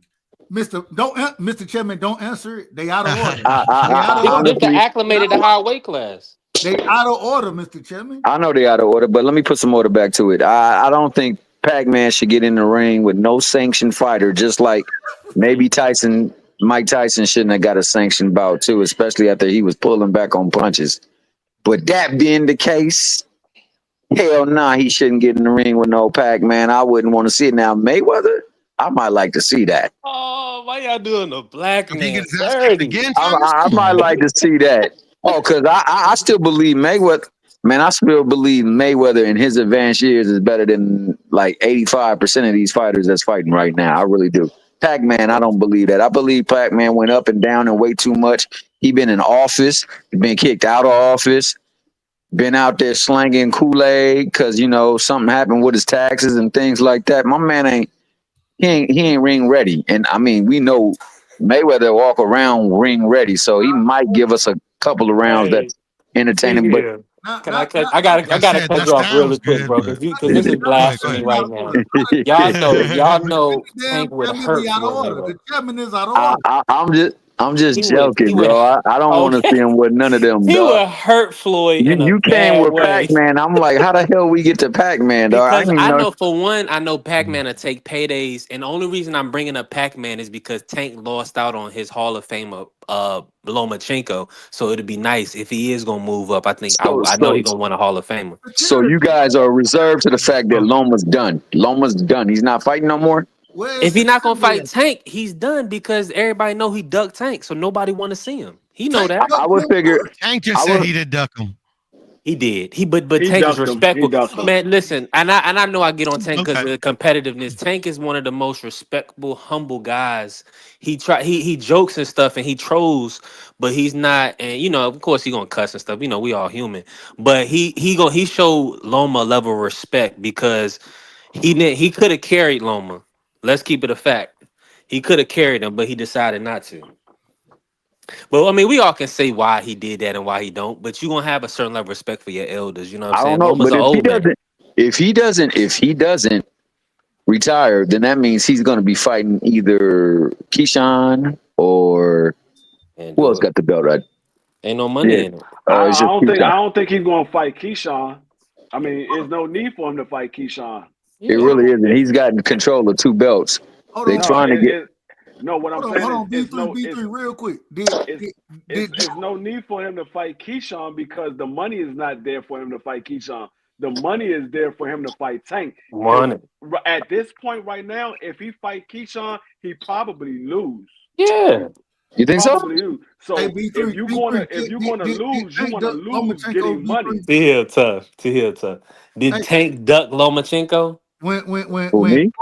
Floyd said Tank didn't ask for the big names. wait a minute. Let me ask the damn question. I know you read the argument, ain't mad. when Floyd and Bob was saying we trying to make Lomachenko and Tank, and then Tank said they trying to set me up. Did he not duck Lomachenko in that scenario? No, he never does because because there was never a contract put together. I didn't ask you, Mr. Chairman. You My bad. You out of order. I'm gonna say this. I call it a duck. And not in the sense of the business or whatever the promoter should have did this, that, and the third. The fighter got to stand on his square. Tank Davis said Tank. Go ahead. So Tank ducked him. Tank 100%. He and in the sense that he didn't seek out the fight, say no, I'm not taking no other fights. No, this is the only fight I want. Tank has been religious, saying he don't ask for the big names. You know, he just fight who they put in front of him. So, I mean, it's his fault really he don't get the Hall of Fame on his resume because Earl Spence got the Hall of Fame on his resume. He took an L, but he made sure he got that big payday. So. What? Go ahead, my bad. No, mister, that was me. Go ahead. Oh no, Puro, go ahead. I love when you go and tip your take. So go and give your take. You got time. I was going to ask a question, but I can wait. Go ahead. Oh, all I was gonna say, what constitutes you being in the Hall of Fame? No one knows in boxing. That's easy. Getting elected. Yeah. Look. Hold on. Say that again, Piro. That's easy. Getting elected 5 years after, or sometimes. No one knows. The minimum is 5 years after you retire. So why would they elect you though? What's the stipulations or what's the criteria that they use? No damn criteria. I know because Can you they know where I'm speak about going. the sport without you? I'm gonna say really if a statue sitting outside of the damn, what building is that in Philadelphia is in the Hall of Fame? God dang it, Tank can get in the Hall of Fame too. Tank can get in the Hall of Fame too. Oh no, T Hill, you misunderstanding me. What I understand what you said. I'm saying I want him to have somebody on his resume. Oh, don't worry. I don't want him to get them names. It might not be Loma. It might not be Loma, but it will be Shakur for sure. Unfortunately, he's not gonna get no credit for that. It's gonna be Devin for sure. He won't get no credit out of that. You out of order because you said for sure, and we don't know none of this for sure. Oh, for sure. I heard Errol had a Hall of Famer on his resume. Who is this? Terrence Crawford. He's in the Hall of Fame? When this happened? Come on, he's a perennial. He's going to be a bona fide. Hey, what's up with your boy? I agree. He's going to be in the Hall of Fame one day, but he ain't in there today. Hey, so is Madrimov that dude that everybody said he was because he gave No, Terrence Crawford a hell of a fight? no, they was Okay, overhyping I just Madrimov. want to make sure. Depends I who you ask, I Thomas. was wrong about Bacoli because damn, No, that's you all I jump. gotta say. You missed this. My bad, T Hill. The hands. We got to talk about Shakur's hands. Do you even want to see him in there with Tank? Yeah, I want to see them all in the ring with each other. And since Tank is the only one held to the standard, I really don't give a fudge if they fight one another. I want to see Tank fight them. Period. Point Say that blank. again, Thomas. Say that again. What standard? What are we talking about? That standard that well, first it started with the slow, fat-footed Mexican or Latino fighters that all of them got their big chunk of their career against. Then it was Mexicans don't fight, no box. Yeah. Go ahead. Anyway. I know. That's a lot of people that's. Shout out to Bam Rodriguez for being Yeah. man, It's a lot of folks you can shout out that done whooped up some slick back fighters on top of that. But on top of that, there's also the people that say, Tank ain't fighting no top competition, that he's not giving them the fights that people want to see. Yet and still, you got Shakur giving you the fights you want to see. You got T.O. giving, the fights you want to see. You got Devin giving people the fights you want to see. And I just want to know who the fudge was those fights that we wanted to see. Thomas, if he's fighting these fights that nobody wants to see, why does he sell out every single goddamn time? Excuse my blasphemy. Now Al Heyman book of business. That's a good question. Now that's a great question, because if nobody wants to see it, why is Madonna bringing her ass out when she don't even go to the damn Grammys? I can answer that question. That's a hell of a question. She don't show up to none of the awards. Al Heyman. But let me say this. Hold on, real quick. Al Heyman got her. I'm letting you cook. I'm letting you cook. Isn't he the one? My answer gonna be short. Go ahead. You know why Tank sell out? Most folks don't know shit about boxing. That's exactly why you sell out. Go ahead. That's a V3. fact, bro. Go ahead, V3. Well, I just know that his standard is out of on order, a different plane. Man. You out of order. But I gotta say this, T Hill. A lot of the fights that we want to see is really ultimately, truthfully, and we really don't want to say this because most of us is Tank fans. It's for the belts.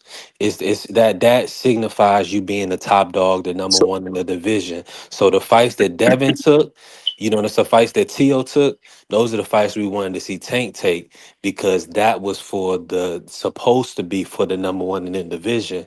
But since Tank, he kind of played the prize fighter game and allowed the other guys to have the belts. That's why it's controversy. If he would have stepped up and said, okay, let me knock one of these niggas off, or if he would have had the opportunity to, maybe he didn't, then it would have been no controversy. For sure. So now I'm gonna appeal to the Anakin Skywalker side in you, because you walked away from the light. You went to the dark side. Look, given that the fights we want to see and the belts, the one thing about that is, if Tank would have fought Kambosos, he would have been slayed for that. If he would have fought Padwin or Padley or whatever his name is, no matter how it came into being, he would have been slayed. When I'm not moving, I'm gonna bring you back to the goalpost. So I'm gonna kick that ball that go all the way west of the goalpost, but then the wind bring it right back in and go right through. The thing is, when we talk about accomplishments, we also got to factor in one small principle that we leave out: opportunity. When Tank is fighting at these lower levels, guess who really dominates the belts at those lower levels? Not the PBC. The PBC starts to be in play with belts when it's north of 140, but at 135 and below, it's tough because you ain't got no belts. And unfortunately, from Shakur, we know from Bud, and we know from a couple of other people that they're not getting really paid what they feel like they're worth over there. The only thing they're really jockeying for is the belts. And that's why Devin, being a free agent, went and signed over where? Top rank, so he can get a belt. Tank he signed for the undisputed fight, though. And you remember JoJo Diaz also wanted to go sign for that undisputed fight so he can become champion too. Would he been great? Would that make him a Hall of Famer if he would have beat him? What about Maxie Hughes that got robbed? Yo, boy, you see, you putting too Oh, much stock on that one no, fight. no. Cambosis, he beat the shit out of Tiafimo. No. So He didn't beat it. What Devin was the beating scores him. on that? Huh? What was the scores on that fight? That was a close fight, even with the knockdowns. I know. No, I scored Tio whining and bitching after the fight. That's what I scored. I don't. Oh, well, I'm gonna be real with you, man. I know. He was, his whole foundation was shook because prior to getting in that ring, he had found out that family wasn't all what it was cracked up to be. And See, but here's the that, thing. Man, T Hill, all them excuses. excuses. Thank you. All them excuses. That boy, he got that win, and Devin had to beat him twice. Devin don't get no excuses. Devin had to go to Australia. Devin had to be weight drained fantastic performance. and all this. And Fantastic performance being weight drained. Whooped his tail both times. You see what I'm saying? But he don't get no. But it's just looked over though. Because no. I get because all we're gonna say is Cambosis lost to Maxi. No, we're saying Cambosis is legacy. You're saying beating Cambosis was legacy. Well, then, damn, if that's the case, I think Maxie Hughes need to claim a little bit of legacy. I think Loma definitely got to claim legacy. And then where I was going to bring it back to that field goal post was, remember your boy beat Tio, right? Mm-hmm. But Loma smoked that dude that Tio beat too. Does he get some prize for that? And when Tio got that fight, guess what your boy who got his legacy fight after fighting Cambosis and then fighting the person that Cambosis Tio lost to? I mean beat Cambosis. He got this. You owed and you washed up anyway because you didn't want to fight me. That's what he out of his own mouth said about Loma when Loma chose to fight Tio and not take his fight. He said he owed and he washed up. So you're gonna put stock about Devin Haney? Yeah, Devin said he was old and he was washed up. He said control. So everybody control, but Devin. Everybody control, but Devin. Everybody. No. But this was 3 years prior to him being a legacy fight for him. This is the problem. This is the problem with your entire argument. What's the problem? Even with Devin saying that Devin still fought Lomachenko when we just spoke on Tank Decker and Lomachenko, Devin still went and put himself in position to become. Hold on. No, you out of order. No, you out of order. Wait a minute. You think if Devin walking through alleys taking out folks and Tank won't? Get him, Thomas. You can finish. You can finish. Go ahead. No. He can't eat off my plate, though. I mean, he just how you gonna give somebody else credit for what somebody else is doing? Nah, I can't say what he would have did based off what Devin did. Nah, Devin gets full credit, and then Tank is a prize fighter that knocks people out. Absolutely right, God. I think Tank proved that very same fact with Ryan. You right about that. I gotta give you that one on that one because I think Devin thought that it was gonna be easy breezy. Nah, Devin thought he was getting in a fair fight, even fight on an even playing field. That's what Devin thought. That's what he thought. Yeah, so he should have never trusted him. But I mean, we ain't gonna go into all that. Man, come on, bro. Devin so much bail, bro. Oh my god. All I gotta say is Devin. All I know is I want you to come back and I want you to put hands and feet on folks. And I want you every time you put hands and feet on the Jose Ramirez fight now. Then what you think about that fight? I think that's a tough fight, but I think that's a fight he should win. I think it's a fight that he should win. I think it's a tough fight. I don't never hate on if you gonna box. I mean, I think he gonna have to put on a boxing display.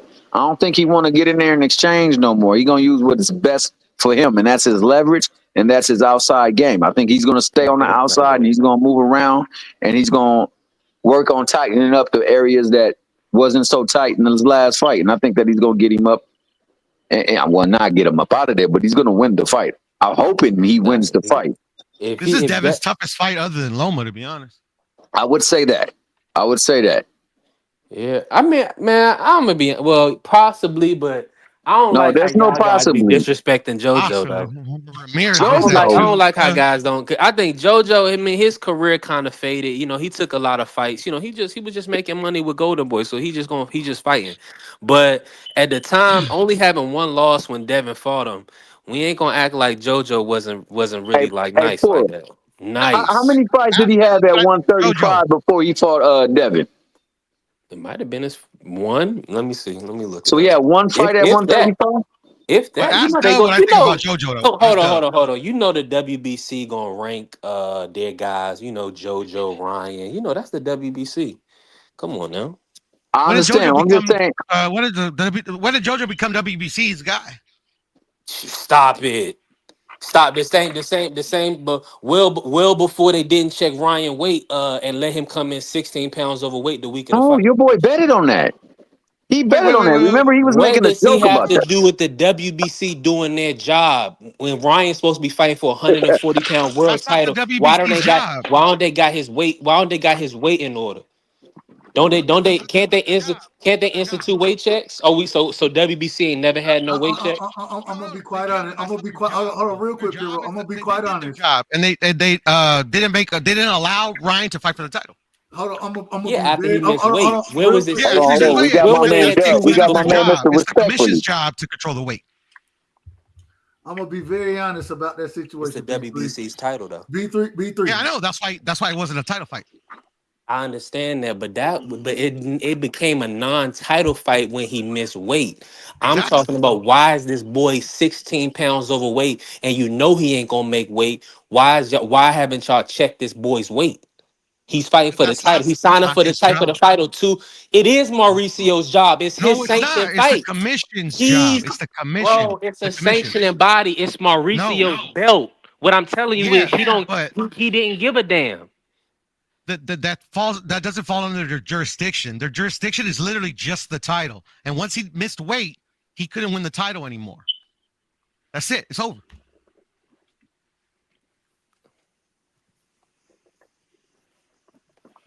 Anyways, you missing my point, but I'm not. You missed I'm it not missing your completely. point, bro. I did it, bro. I did it, bro.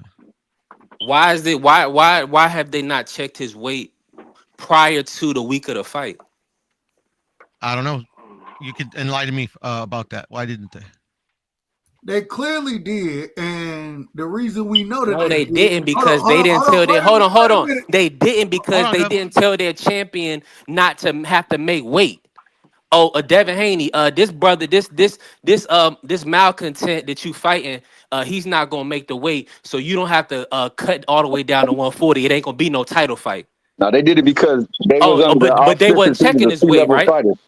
But They did it because they thought he was a C-level fighter and it was going to be no Nah, worries. they didn't do it because he's a Mexican boy and they want to this see is, him win. hold on, B3. No. They didn't. They didn't tell My him because I God. don't know. Because I would say, what if it doesn't matter because like literally like they negotiated if you come overweight you owe me this much, and that's on Devin. That ain't on WBC. Man, at the end of the day, it's out of Devin hands at that point. It's the week of the fight. How Devin is is it out of about to Devin's fight. hands? Because Devin is not going to pull out of a pay-per-view fight. You've never seen it happen in history. What are you talking Well, about? that's on him. It's not on him. Ryan is a bitch and Golden Boy is some fucking sluts. And they cheated. Hey, I agree And on they fishnets. I agree cheated. with fishnets. I But mean, like I'm just literally, saying they I don't know how you purposely make that connection. they swindled it, bro. They swindled it. I mean, And Devin WBC allowed was him in to. on it. It was And supposed Devin to be a allowed him. 140-pound title fight. I don't see how y'all don't see. Tank can say some collusion bullshit, and everybody around with it thinking, talking about Turkey and Devin will be colluded against him. We see actual collusion happen with there's no checks and balances. And they got a Mexican fighter that come in here. He blows the weight. He pops dirty, and nobody gives a fuck. Nobody's checking his weight pre-fight. I'm gonna ride up there. But this is But the you got to problem. put some of the blame on Devin. Hold on, If real quick. Devin felt the Yeah, the same way you feel, I know. no, that's what I I'm saying. know. If Devin felt the same way you feel, he wouldn't have took the fight. They can see me. He is a prize fighter. He's there to fight. He's not going to pull out of his fight. Okay, then what are we talking about here? We're talking about the sanctioning bodies doing their job, keeping it a level and even playing field. What I'm telling you is he signed up because that's why Tank don't want to go for Turkey, because he see when Devin signed up with Golden Boy, they motherfucking shafted the nigga. He couldn't even get a fair fight. That's what I'm telling you. Y'all don't want to see it that way. I mean, The 'cause boy it didn't Ryan happen just that told way. you Devin was gonna be the toughest fight, and y'all seen what happened when Tank put him on 6 months of testing. He could barely make it into the damn fight. Now when he fight Devin, it's a whole bunch of bullshit. He can't even show up But to you the want to know fight what's the and do good this thing shit about right. that though? Ryan was on The the good same testing. How do you think they caught him? Tank put his ass on 6 months of testing. What I'm telling you, he could have been on the same test. What I'm telling you is he ain't had that bullshit in his system for Tank. That's why his little ass could barely get through the damn fight. Like, how do we know he didn't have that bullshit in his system? I believe if he got caught this time, he probably was Because on you him know he before didn't have it and in the didn't get system. caught. For one, he canceled his tune-up fight. He did not fight because testing already started 6 months out. Because Tank had signed him up for testing before the Hector fight. So for one, he couldn't do that. With two, we know that Mongolian Mo hurt him in sparring before the fight. So he wasn't at his optimum maximum capacity. And then ultimately, when we see what happened in the fight, he ended up quitting in the fight. So I mean, I don't know. I get where you're coming from, but yeah, like I don't see it that way. Anyway, it is what it is.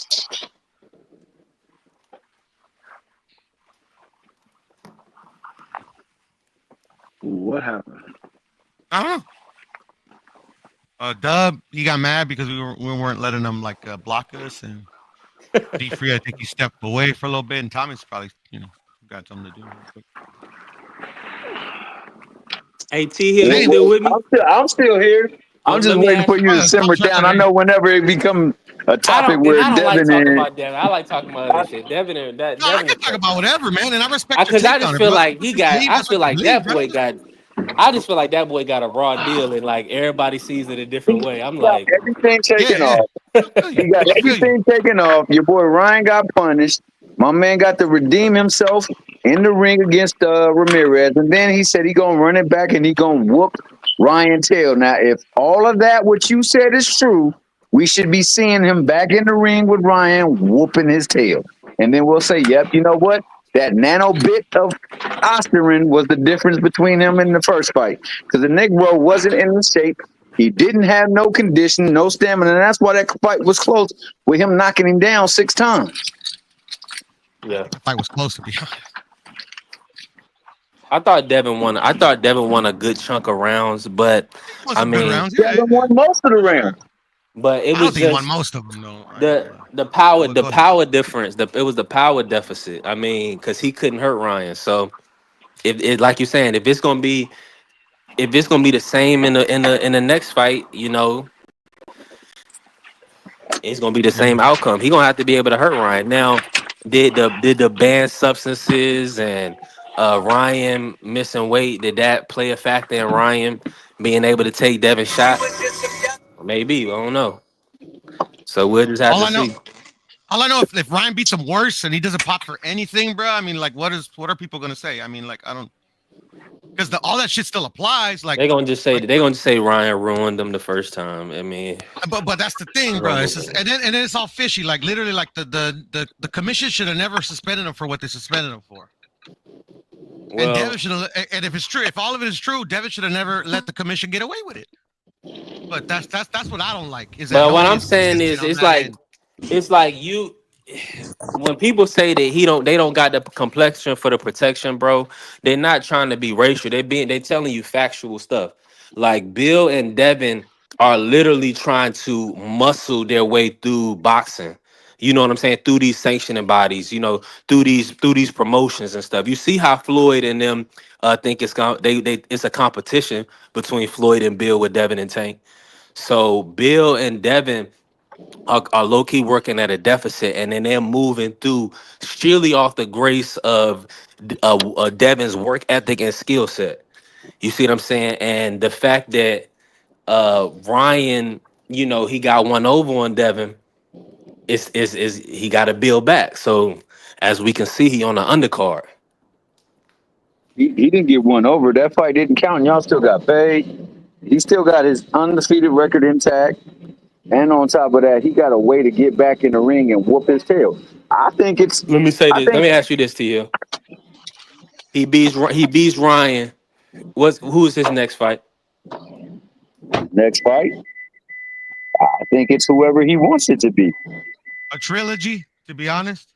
No, OP, what I'm huh? saying is if he beat Ryan back Oh, in this time. April of last year, and you know he just won the fight. Let's say he looked just as good as he did at the Regis fight, right?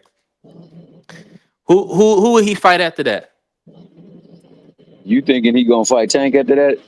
Is that what you Who trying to get lead it to? would be nobody else to fight because you fight the second biggest star in and around your weight class, and then you fight the first biggest star. See, they was trying to jump the gun and fight Tank before without having to fight Ryan because they was assuming, okay, Tank, you knocked off Ryan. Now me and you should be. I'm 2 division champ. Let's run it. But they was like, nah, it ain't time.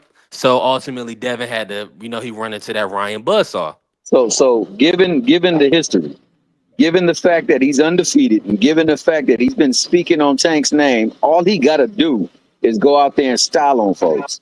That fight will happen. Yeah, It will happen. He got to do is go power out there and deficit handle though, business. T-Hill. I feel you're saying, but you know what's going to come down to. What's it gonna come down to? Because Tank already said it. It's got to be the performances. You kind of got it. At first, it was you needed to sell out in your hometown and do numbers. Now Okay, it's so these guys got to perform, so they need knockouts. So let me ask you this: when Devin said Loma was old and washed, did he really mean he was old and washed, or was he just he was upset that trolling him. Yeah, because he didn't get the fight, right? Yeah. I think what you hear is banter. That's all you hear from Tank. Banter, trolling. Okay. The Mickey Fricky's not conceding no bread to these Mickey Fricky's when, as Puro said, he ain't fighting nobody. He fighting bums, taxi drivers, and people he done ran over on the side of the road. Right? That's all he's fighting. And yet he's still getting Madonna to show up. So he's not, if you can bring Madonna to a boxing event, you can get her outside the house. You're not about to concede to somebody who ain't never brought somebody like that to their event. So he's just saying, in order for you to fight me, get your weight up. In other words, if you don't get your weight up, take what I get. Now, is that cool? I don't think it's cool if we don't get to fight. I just want to fight. But I thought it was more so cool that Shaq came to see Tank fight and Julius Erving, man. Madonna ain't no standard bearer, man. She just You don't think so? I mean, I think she did some great things in her time, but I mean, but she's not a boxing fan. Man. She's not a boxing fan. Yet she came out to see a boxer, though. That's what I'm saying. That's what I'm saying. That's what Puro's saying too. He's like, yo, for him to be fighting nobodies, he's bringing Mickey Frickies that don't even care about boxing. They just want to be seen out there at a big event. So it's got to be big. This fight against Lamont Roach, nobody really want to see him fight Lamont Roach. Guarantee you it sell out. Guarantee you people going to show up. Guarantee there's going to be some superstars in the house. I'm going to be honest with you, T. Hill. It might be just like it. With all due respect, Madonna didn't go to that fight to be seen, bro. What'd she go to the fight for? If anything, she probably took one of her kids. I think she adopt kids and stuff like that. I think she had her some kids with her. But they was going to see Tank. I mean, people want to see, the star in the face of boxing. You know what I'm saying? He's not the face of boxing. He's not the face of boxing. If he's not the face of boxing, who is? Canelo, clearly at this point, clearly the face of boxing. Clearly, and it's not even close, bro. Come on, man. But y'all are saying that based off of what he's getting paid. No, he's not even cracking what Canelo's getting paid. Like honestly, I'm gonna be honest with you right now. Sorry about that noise. There is no way Tank touches what Canelo touches right now. Now, if he were to fight the people that y'all say he needs to fight, that would change things. Because then people would be definitely like, yo, this dude gotta be legit. And on top of that, because he's beating their fighters, people gonna want to see him lose even more. My bad, y'all. No, you good. And he's already given a taste with the Ryan fight. Like literally, like the Ryan fight wasn't even for a title. Like literally, like nobody has sold that many pay-per-views since Canelo. So like he's got it all, bruh. But it's like it's the fights, bruh. I mean, like it's just not the fights. He don't got to fight. But it's not even that though. Y'all know what it come down to is the names available to you. So like, Al has put together the names that he could, conjure up essentially. You see what I'm saying? He had to move Tank. He had to get Tank a vacant with Gamboa. Then he had to, move him down to Leo. Then, after Barrios beat Bakhtiar, he moved Tank up to beat Barrios. You know what I'm saying? And of course, he had Hector move up and fight Tank. And then, he put a position Frank and Rolly to fight Tank. So it's really a lot of times it's your promoter that puts other fighters in position. So I'm just like, who else at 135 or who else is out or on that PBC side can Tank fight now? Well, for Tank, I think there's only 2 fights at 35 that make sense for me. Well, 3 maybe if you want to include Keyshawn. If you include Keyshawn, I'm not too strong on Keyshawn, to tell you the truth, but everybody seems to be. So I would throw him in there, but everybody else not noteworthy to me. The fight, I think the biggest fight in boxing, if it could be made, does not involve Tank.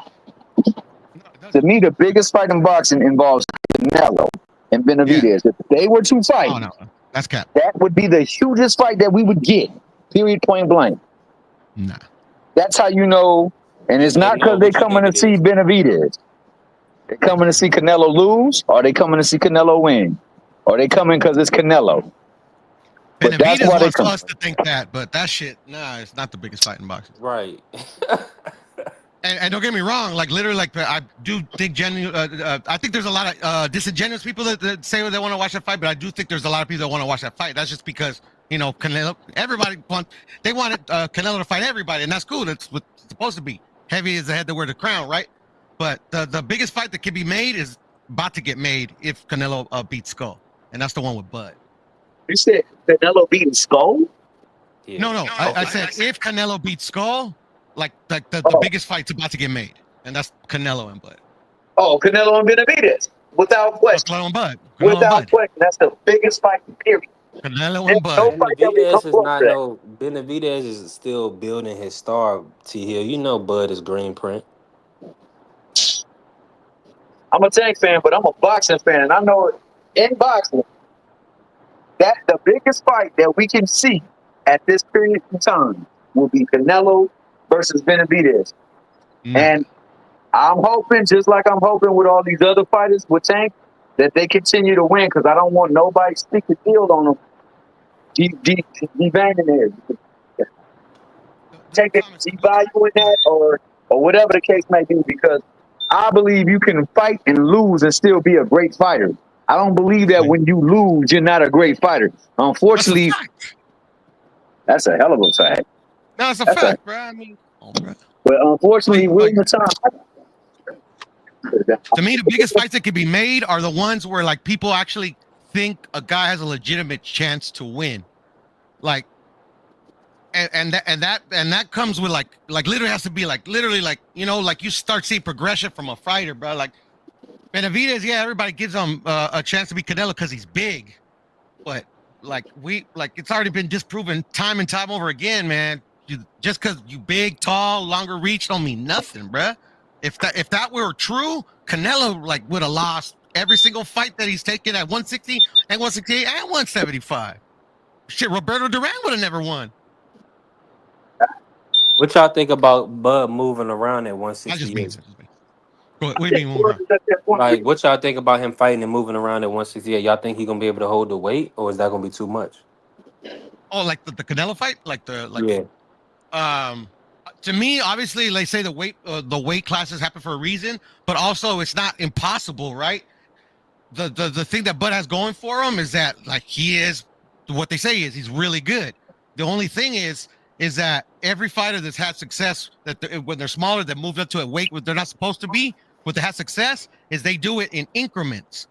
The what's his name? Roberto Duran, even Canelo, they don't just go and fight the killer right away. Even Sugar Ray Leonard, he had his little his dip in the pond when he fought Dolly Lalonde.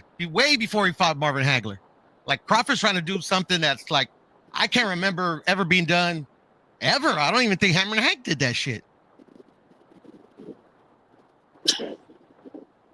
It's tough, but Crawford is really good. So I mean, it's uphill battle, but I mean, we shall see.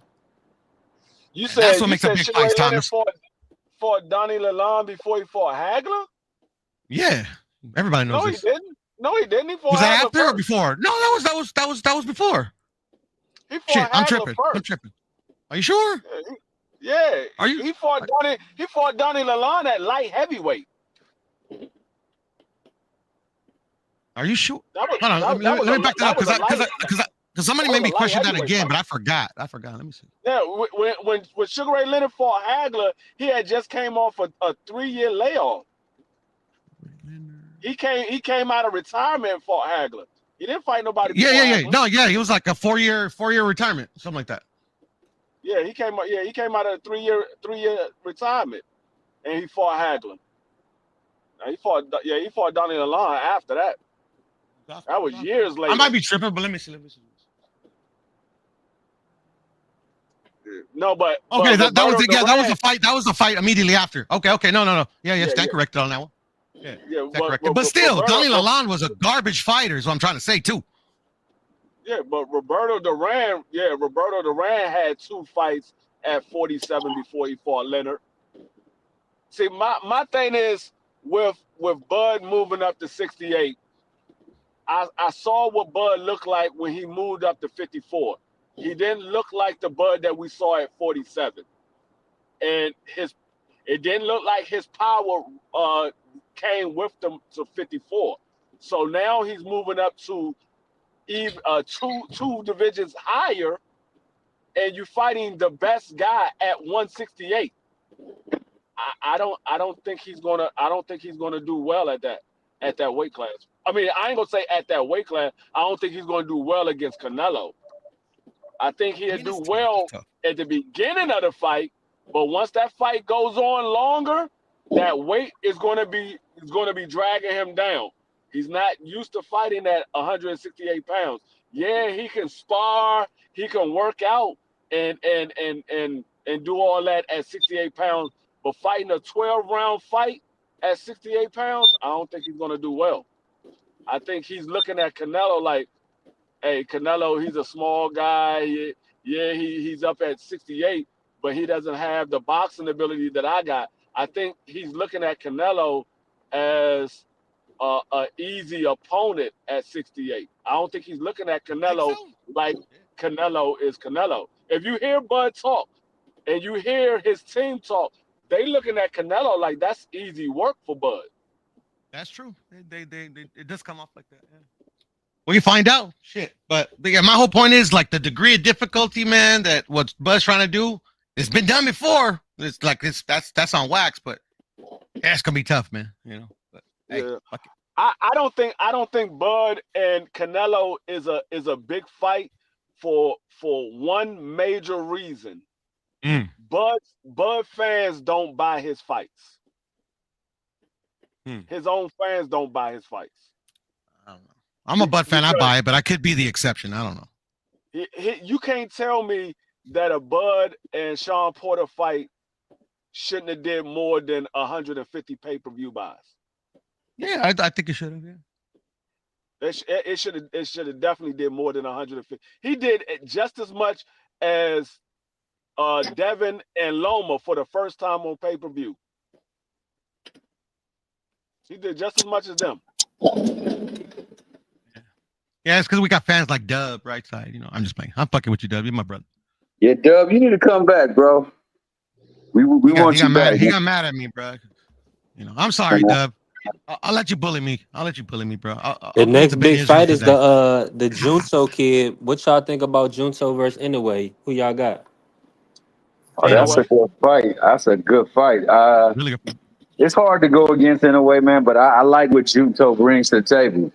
And I think he's one person that, you know, he's as quick, he's powerful, and he's not afraid, man. So, you know, it'd be interesting to see how each respond to the other one's punch and power. If we're going back to the Bud, man, I don't doubt Bud in any fight because Bud does have a skill set. It's like D said, he is going up a whole lot of weight. He is scaling up a whole lot of weight. and carrying weight that I don't know if he's ever used to carrying in the ring to see how that's going to be experienced. I mean, I still to this day don't believe that performance against Madrimov was like great as many other people say. I think that it was a good fight. It was a good 9-3 fight. performance. Like if Bud was moving up to 68 to fight Caleb Plant, I would say, yeah, Bud probably wins that fight. But that's a good fight to get him acclimated at 168 before he fight a Canelo Alvarez. He should have fought Skull. Skull's winnable. I mean, Skull is a winnable fight as well. But Skull he's a big puncher. He's a big puncher for Bud. I said for Bud. Think? He's a big puncher for Bud at 68. Like you want to get him a fight to get him acclimated. You don't want to get him a fight that can possibly hinder him. Like William Skull is going to come at Bud, and like I said, Bud never fought at that weight class. You want to get him acclimated at the weight. You don't want to give him a tough fight at that weight. Like I don't think Caleb Plant is a tough fight for Bud because Caleb Plant has a gas tank issue. He has a gas tank issue. And Caleb Plant is not the biggest puncher in the world. Yeah, he got respectable power, but he ain't the biggest puncher in the world. That's a fight that Bud could take and get acclimated at 168 before he fight Canelo. And he's like, okay, I know what this weight is like. Now let me go ahead and get in here with Canelo.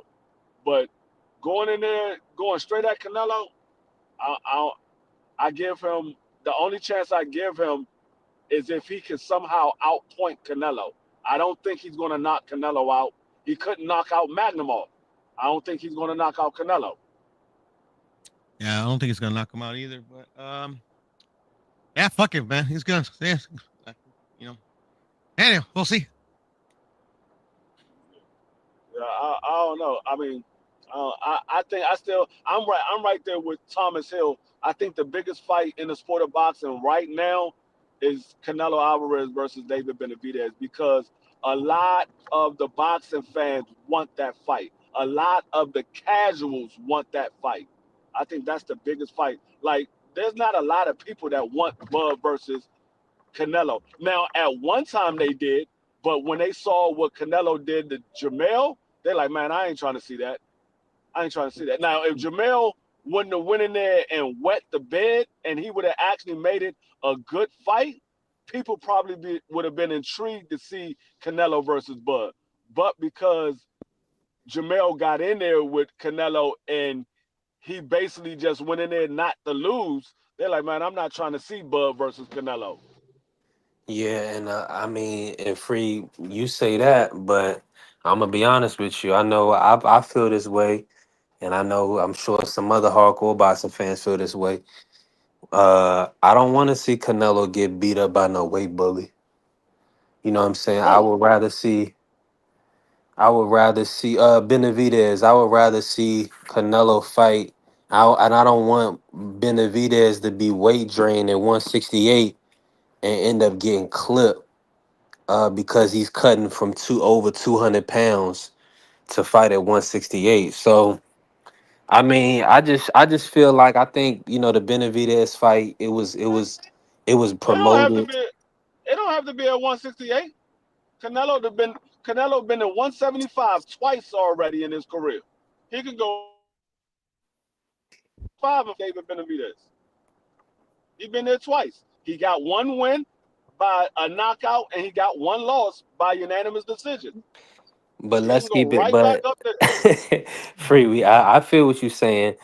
You don't want to. You're not cutting Canelo no slack. I get you, and I'm with you. If he's going there to be great, my whole point is this.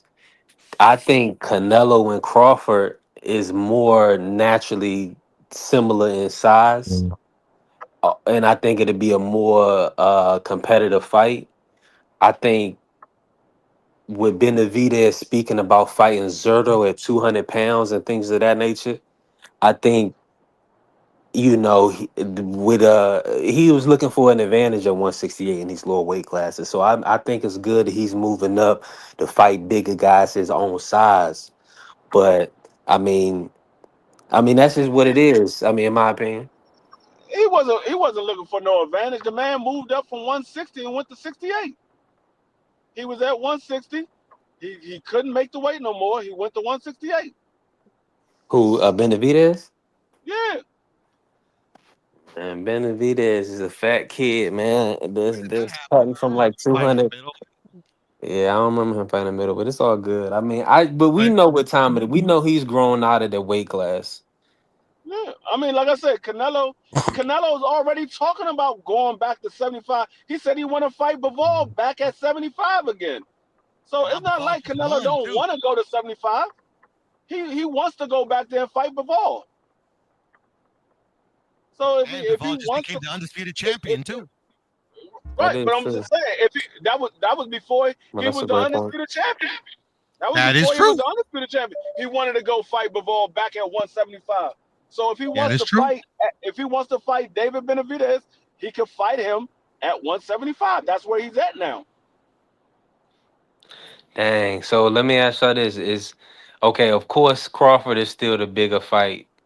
That's already locked in. So what do you do with Bivol if you a promoter, if you Turkey? What would you do with Bivol? Because you know that's gonna be you got to kind of keep him clean for Canelo, no?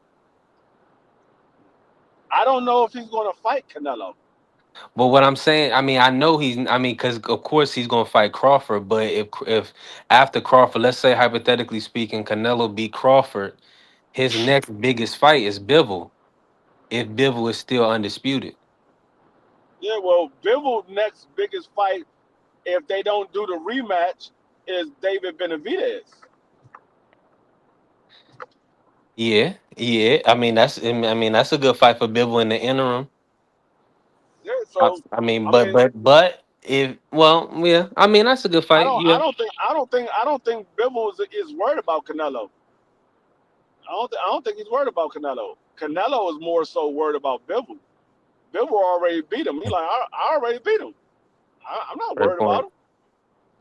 It's Canelo that gotta go. Yeah, you right. They gotta get that back. Yeah, you right. Been trying. I don't think that, but that's what I'm saying. I think if I was Bivol promoter, unless the money is good, or unless he just feel like he can beat David. That's another thing. Bivol don't want to fight Canelo at 175. He wants to go down to. He want to go down to 68 and take Canelo's belt. He said, I already fought you at my weight class. Now I want to go to your weight class and take your belts. Yeah, he did. Canelo wants to fight him at 75. Canelo wants to do vice versa. Yeah, Canelo wants to fight him at 75. But Bivol like, for what? I already beat you at 75. I want to beat you at 68 at your weight class. So you can't say I brought you up. Now you can say I drained myself down and I still beat you. Yeah, that's a good point. He can say all he wants. Yeah, he really could. I mean, I know what Bivol was trying to do with that Canelo situation, but he should have probably took that money and just ran it back with him. You know what I'm saying? Like that was kind of a bad move. It wasn't enough money, according to the manager. Oh, that's what they said. Yeah, they wasn't trying to give him. They wasn't trying to give him no extra money. They wanted to give him the same thing he had last time. And he said, no, I beat you. I want more money. I don't have to get more than what you got. What you getting, but I want to get more than what I got the last time. They were trying to give him the same thing. Yeah, they were trying to give him the same thing he got last time. He was like, nah, I beat you. I want more than that. And that's his privilege. That's his privilege. And that rematch didn't happen. But then some people would say Turkey ain't good for boxing. But in the rematch, Usyk got more money than Fury, and commercially, Fury is a bigger star than Usyk. I agree. So well, Usyk should have got more money. Right in the rematch, but that's what I'm saying. I think the rematch, yeah, of course. But see. But that's because Turkey is funding the fights. That's earned money. Like they looking at it like he's a financier for the fights. With Canelo events, he's earned. He's really like I'm literally earning I'm paying you off of the money that I'm earning commercially off of my name and what I'm bringing to this. You know what I'm saying? So that's what Yeah, but the Canelo events is completely different. I don't think Turkey is going to give Bivol more money than he give Canelo neither. You said Canelo. no, Canelo robbed the bank, bro. He's paying him a grip. I don't think he's going to give him It's more those money reports. than he Is give I Canelo. don't know if the real reports came out though. We'll never see the real reports, bro. You just gotta go by what you know. It's anywhere between 400 and 700 million. I think, and it's probably depending on the opponent. You know, it's like Yeah, it could be like that. I heard it was somewhere around 400 million. I heard it was somewhere around 400 million. because I you heard gotta it's think 800 about it. million for 5 fights. So like literally, like who you believe? I have no fucking clue. Right? Yeah, I don't think he signed no 5-fight deal, but I mean, he gonna take as many fights as you give him. If you guaranteeing him 100 million or Exactly. 150 million a fight, I don't care. You put as many as you want on the deal. You gonna owe me because I'm gonna sue you. Nello know what time it is. He gonna give him every one of them fights and pay, The and thing Canelo gonna is, fight exactly who you want to fight. but the thing is, you got to think about it. You dealing with the Saudi Arabia. Their rules ain't the same as the United States rules, so he can try to sue. What court he gonna go to? Court. No, that's Ain't a, about no that's a good court. point. That's a He good gonna point. That's collect. Canelo gonna collect. no, Yeah. right. That Let we him just talking try about Canelo. hypotheticals. Let him try. I know. I'm just fucking around. Too. No, No, I'm Canelo saying gonna get them fights. He gonna make they sure. gonna give Canelo his money. I'm just saying, if Yeah. they say, you know what, we're not giving you no more money, and Canelo said, well, I'm gonna sue you. What court he gonna go to? With them two He ain't fights, gonna, like I said, mean- he's gonna go to court. He's like, oh, you ain't gonna pay me? All right, man. No more cocaine for y'all. That's what he's gonna say. He gonna make a couple phone I don't calls. know what it. I couldn't speak on what the That's a jurisdiction joke. law free, but it would look bad. Kind of like with the zone, it took them a little bit of time. I mean, they still bounced back, but it kind of looked bad that they didn't that 10-fight Canelo deal didn't go through. You know, all the way through. yeah, That was more so. No, that's an That was Oscar. more so. That was more Golden so. Boy, Golden Boy. right, Yeah, 100%. 100%, but Yeah, it that was was more so legalities, Golden Boy. but he had an agreed No. upon amount of fights, and he didn't Yeah, get for them. sure. All I'm saying is that they had to pay him to get out of those fights. No, Canelo had to pay. He paid. Hold on. That's what I've read. That he had to pay because like the only contract that Canelo had was with Golden Boy. But Golden Boy told him that, okay, this is the contract to present. Okay, cool, I want that. But then Canelo found out, that's why he took him to court, that Golden Boy had a separate contract with the Zone, promised some certain amount of fights. That's why they signed Triple G for all that money. That's what I read. You know, the lawsuit's out there. Like it was just shady shit. That's why Canelo was Canelo had to pay to get out of that. Yeah, but he had to still pay a certain amount to get out. About the Golden Boy, of his Golden Boy, because like he didn't have a contract directly with the Zone. You know? Now he does. Now he does. Now he writes his own ticket. Good for him, bro. Fuck fishnets. Nah, so he didn't sign with Turkey. I thought he signed with Turkey though. He did. Well, that's the thing. Like I'm pretty sure he did, but I don't know how that works. It's like he's not a promoter. You get what I'm saying? Like you said, he's a financier, so I don't know how it works. Well, not actually. I'll take that back. He didn't sign with Turkey.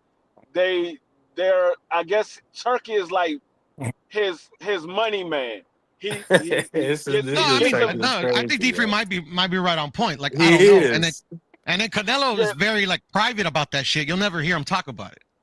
It's like Turkey get him fights and pay Canelo the money. It's like Canelo's not going through an actual promotional company.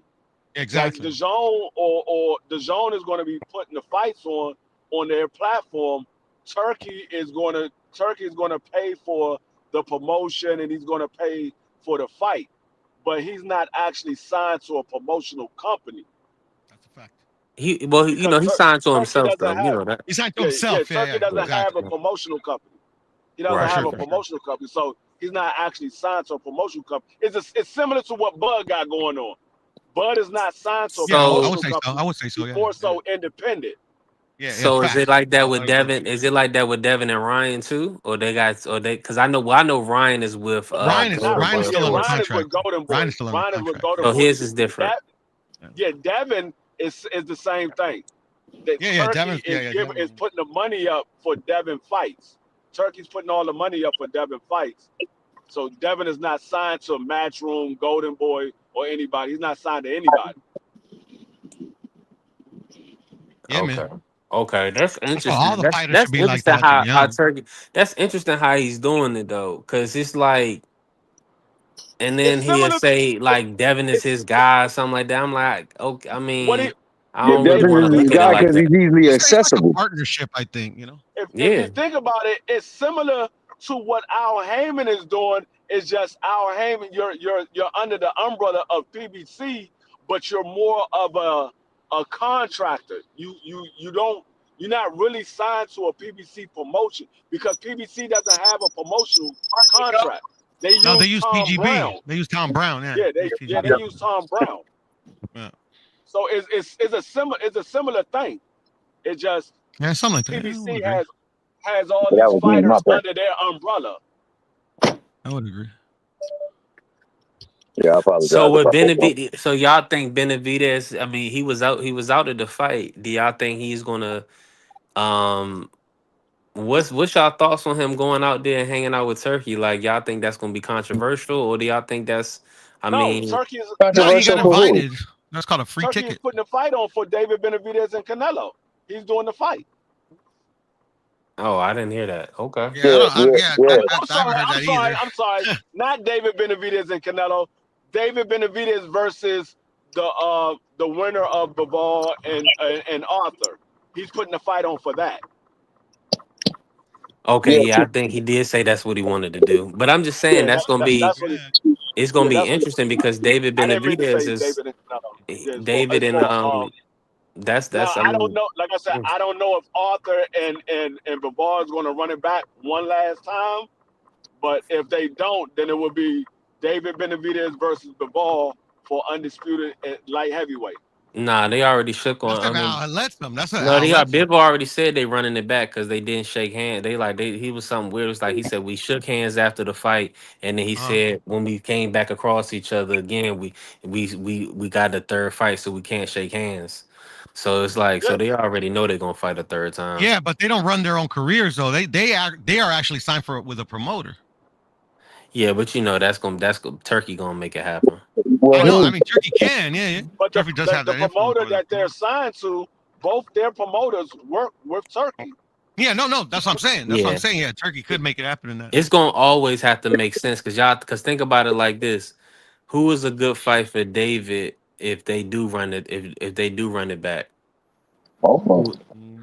Who would y'all? I mean, I'm just saying, like, who would y'all put David in with right now at 75? I put him in there with somebody like a Anthony Yard. Yeah, Anthony Yard would or, be good. Callum Smith. Yeah, Yeah, Yard because Anthony Yard, he gonna come back. I think Callum Smith would be a good fight for him. Yep. Yeah, Callum Smith is one. I believe that's why he was on that card, to tell you the truth. Oh yeah, you think so? Yeah, I believe so. I believe that they're trying to give him, because they don't want him getting in the ring with Bivol or Better Biev, and he's coming off of more than maybe a year layoff. We don't know how fast it's going to be for this next fight. I mean, honestly, I didn't see the fight, so I don't know how grueling of a fight it was. For who? The Better Bivol fight, from what I heard. Nah, Bivol came out pretty clean. He was cleaned in the first fight. Yeah, If you I mean, ask me. it was a few Barely. marks on it was a few marks on Arthur, but it wasn't that bad. It wasn't no blood or nothing like that. I think I mean, after probably like a month or so, They be back in they'll be 4 all months like held they up. did the last time, Free. Yeah, They be could. all I don't know. I held thought up. Bivol got beat up like the first time. Well, 100%. But I'm just saying in the sense that he gonna be back in 4 months. Like it's not No, like I don't think it's got like injured. I don't think it's like oh my god, like super. No, I get what you Did guys you saying. hear No, what they were saying in the beginning of the fight? That they said they thought Bivol was injured. They thought they were saying something was wrong with his right hand. Y'all don't remember that? I heard something a little bit about that, but he wasn't fight had like so that. many moments in it. It was wasn't fighting crazy, like bro. That was a crazy I thought Arthur fight. won the fight. I thought Better be won the fight. I literally hit the group Yeah. chat in the 4th round, like, oh yeah, he moving around too much. Bivol is gonna get stopped. He I was doing rooting for too much Bivol. movement. I was rooting for Bivol. And when I tell you, he kept his composure, he kept his win that whole fight and moved around that ring that whole fight, and they rewarded him. Because I wasn't scoring it for him at all like that. I mean, You said you rooted for Bivol, but you had Better Be winning this fight. No, well, I was rooting for Bivol because I want the okay. rematch with Canelo. That's the only reason I was rooting for Bivol. But I thought Archer was going to win, and I thought he did win. Pierre, you ain't scoring rounds for nobody that's on that bike like that, are you? You're not scoring rounds. No, for them. well, I score rounds how you're supposed to score rounds. At least the way that the judges are supposed to score rounds. A lot of people don't know how to do that. You know, but people think they do. But I mean, to be honest, bro, like I try to score it as much as the judges do. I think the third fight need to be in a different location. It don't need to be in Saudi Arabia. It don't. But don't you think that because the whole card there was some anomalies on some scorecards? Don't you think that these people that scoring these fights, don't they need to be vetted from now on, man? Because like it's no way my man Buatsi lost that fight this wide of a margin that they scored it against him. No way. That fight. I thought Bronco Adames won clear and they gave him a draw. Oh, call it. Oh, that's definitely they robbed. I think they robbed him. That's what I was about to say. I thought the Caleb Smith and Joshua Buatsi fight was a draw. I thought that was a draw. I thought the Adonis fight. Adonis won that fight. I thought Adonis won that fight. I didn't think that should have been a draw. I thought he won that fight. But Buatsi fight was close. I think Buatsi could have edged it. Was a draw. They didn't give Buatsi no respect. I don't know why they did Buatsi like that. They didn't give him any credit on those cards. I missed that fight. I'm gonna watch it and see what's up. Yeah, watch that fight, bro. That fight was good as hell, bro. It was good. Oh yeah, it was and like all of the fights outside of Shiraz performance was horrible though. He made that fight terrible. Oh, what he about to say? Well, but I just thought Bronco Adames was just on point, man. All of the fights outside. The whole fight. Yeah, actually, I'm gonna be honest with you. All of the fights outside of the Shakur Stevenson fight was good. I didn't like the Shakur Stevenson fight. Yeah, neither did I, but I didn't expect anything from it either. I thought Shakur should have got him out there much earlier. Yeah, way earlier. Oh my god, yeah. Yeah, no question. I was sitting there looking. I'm like, dog, why are you going to the head? You can clearly see he don't like the body shots. Why are you going to the head? But Shakur doesn't want to get hit with anything. Exactly. He was getting hit a lot. I know. Was actually too. Like it was crazy. That was actually crazy. Shakur was getting hit a lot. Yes. Yeah, Shakur was getting hit. The only thing is that the other guy, bro, like to me, it looked like he couldn't even punch. His punch mechanics were all ugly, but he was hitting them. I'm about to watch that fight right now, matter of fact. No, Shakur got hit in the face clean a couple of times, but he was getting a lot of body shots put on him because Shakur was just standing right in front of him and wasn't doing anything. He kept smiling at the crowd. I'm like, dog, why are you smiling? Get the dude out of here. Why is he still here? No, because see, he don't got a bet on it. He not playing the over under game. He just think he got a weak link in there. But I think even go ahead, T. My bad, but I think he do got some hand injuries still. I don't think his hands is 100%. I fully believe that, but I also believe that in his mind, he's a giant. Yeah. Any given time, I could turn it up and I can get rid of him. And I think that's what you saw. If you say his it was that. And you know, that right there is that right there. You don't have a proper respect for your opponent. And I was about to say, T here, you know, when you do things like that, that stuff sometimes comes back to bite you in the butt because you can get hit with a big shot that you don't see because you out there playing with your food. Exactly, and that's I don't know. I don't know if you guys all saw that Ashton Silva and Lucas Body fight, but that's exactly what happened. Yeah, like I'm gonna be honest. If Padley had just a tad bit more power, he could have probably hurt Shakur because he hit Shakur with some clean shots. He hit him with some clean shots. He just ain't got no power. And maybe that might have been the reason why Shakur was letting him hit him the way he was, because I truly believe Shakur was allowing him to hit him because I've never seen Shakur get hit that much. I never seen him get hit that much. Yeah, especially by this level of fighter. To be honest, I thought Shakur was trying to make it as best as he could, like a fun fight for the fans. Exactly. But the thing is that he ain't got the power or the skill set, in my opinion, to do that. So Shakur looked like a little boy in there, man. He looked so small in the ring, man. I mean, I'm gonna be honest with y'all, man. I think he gonna have issues with Tank, man.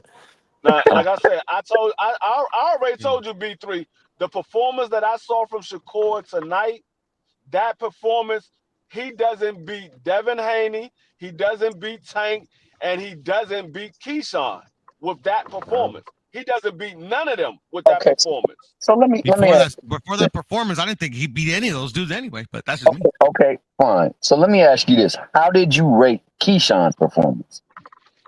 Because when you look at it was 4 I gave rounds. Keyshawn I gave him a B-. I gave him a B-. I gave him And a that's B-. and that's because you being critical, but you seen some things.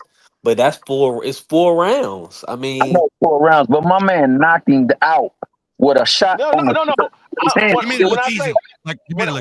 I say B-, because I'm looking at what issues did he have in the fight? It took him Zero. It took him a minute to figure out what to do. It took him a minute to but figure we out can't what act like that dude ain't just beat Navarrete. So he is crafty. I'm not saying that. But what I'm saying is it took him a minute to figure it out. When I give somebody an A, it's because they had a flawless victory. That's when I give you an A. You had a flawless victory. You went in there and you controlled the fight from round 1 till the fight ended. If you got the knockout until you knocked him out, if it went the distance until the last bell, you controlled the entire fight. It was not a single round that man was in control. With that fight, there was parts of that the first 2 rounds where Shakur Keyshawn, he was trying too hard for the knockout. And that's why I said I gave him a B-. He had a Jerome Boost in his moment the first 2 rounds. He had a Jerome, because remember, he told him that he was going to knock him out in the first round. And he went out there and tried to knock him out. And he couldn't I thought it was too relaxed. Yeah, I thought he couldn't really let his hands go in the first couple of rounds. Like, it was kind of like you saying. Everything D-Free described, bro. Flawless performance. That's why I'm a little confused.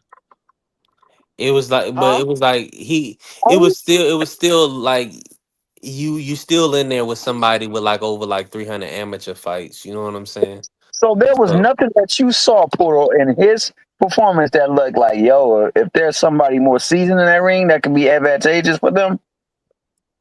What do you mean in the Baranchik fight? Yeah, the Baranchik Keyshawn fight. Yeah, literally, I didn't see Baranchik have success in anything that he did.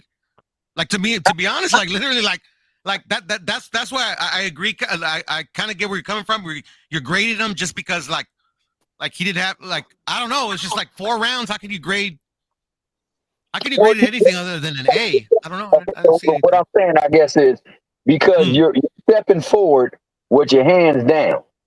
That's something. Go ahead. I'm gonna put it like this. Abdullah Mason got his opponent out in 2 rounds. The fight that he got dropped twice. He got dropped twice, but he got his opponent out in 2 rounds. I gave that man a B because you got dropped twice. Yeah, I agree with that grade. But he still got him out in 2 rounds. You saying he got him out in 4 rounds? But it wasn't flawless though. No, it wasn't flawless. That's what I'm saying. It wasn't flawless. That's why I gave him a B- because it wasn't flawless. He had to figure out. He was an undefeated. Can you give him credit off an undefeated champion though? You know, this was his first title fight as an undefeated champion. But he was able to figure him out within 3 rounds and stopped him in the 4th. Yeah, that's what I'm saying. And that's a tricky guy too. Baranchik ain't no. He ain't no fighter too. He's a dirty fighter. So who should he be in the ring with next then? Who, Keyshawn? Keyshawn? Yeah. The top guys. Me personally, who I want to see Keyshawn in the ring next with is Williams Zepeda. That'd be great. Unification with Murataya. See that? Or Raymond Muratala. Either Williams Zepeda or Raymond Muratala. That's who I want to see him in the ring with next. Nah, I don't really care for the Zepeda fight. I think Keyshawn will beat up Zepeda. I want to see. I mean, you can think all you want until he gets in there and proves it. Fuck all that. Let's see it.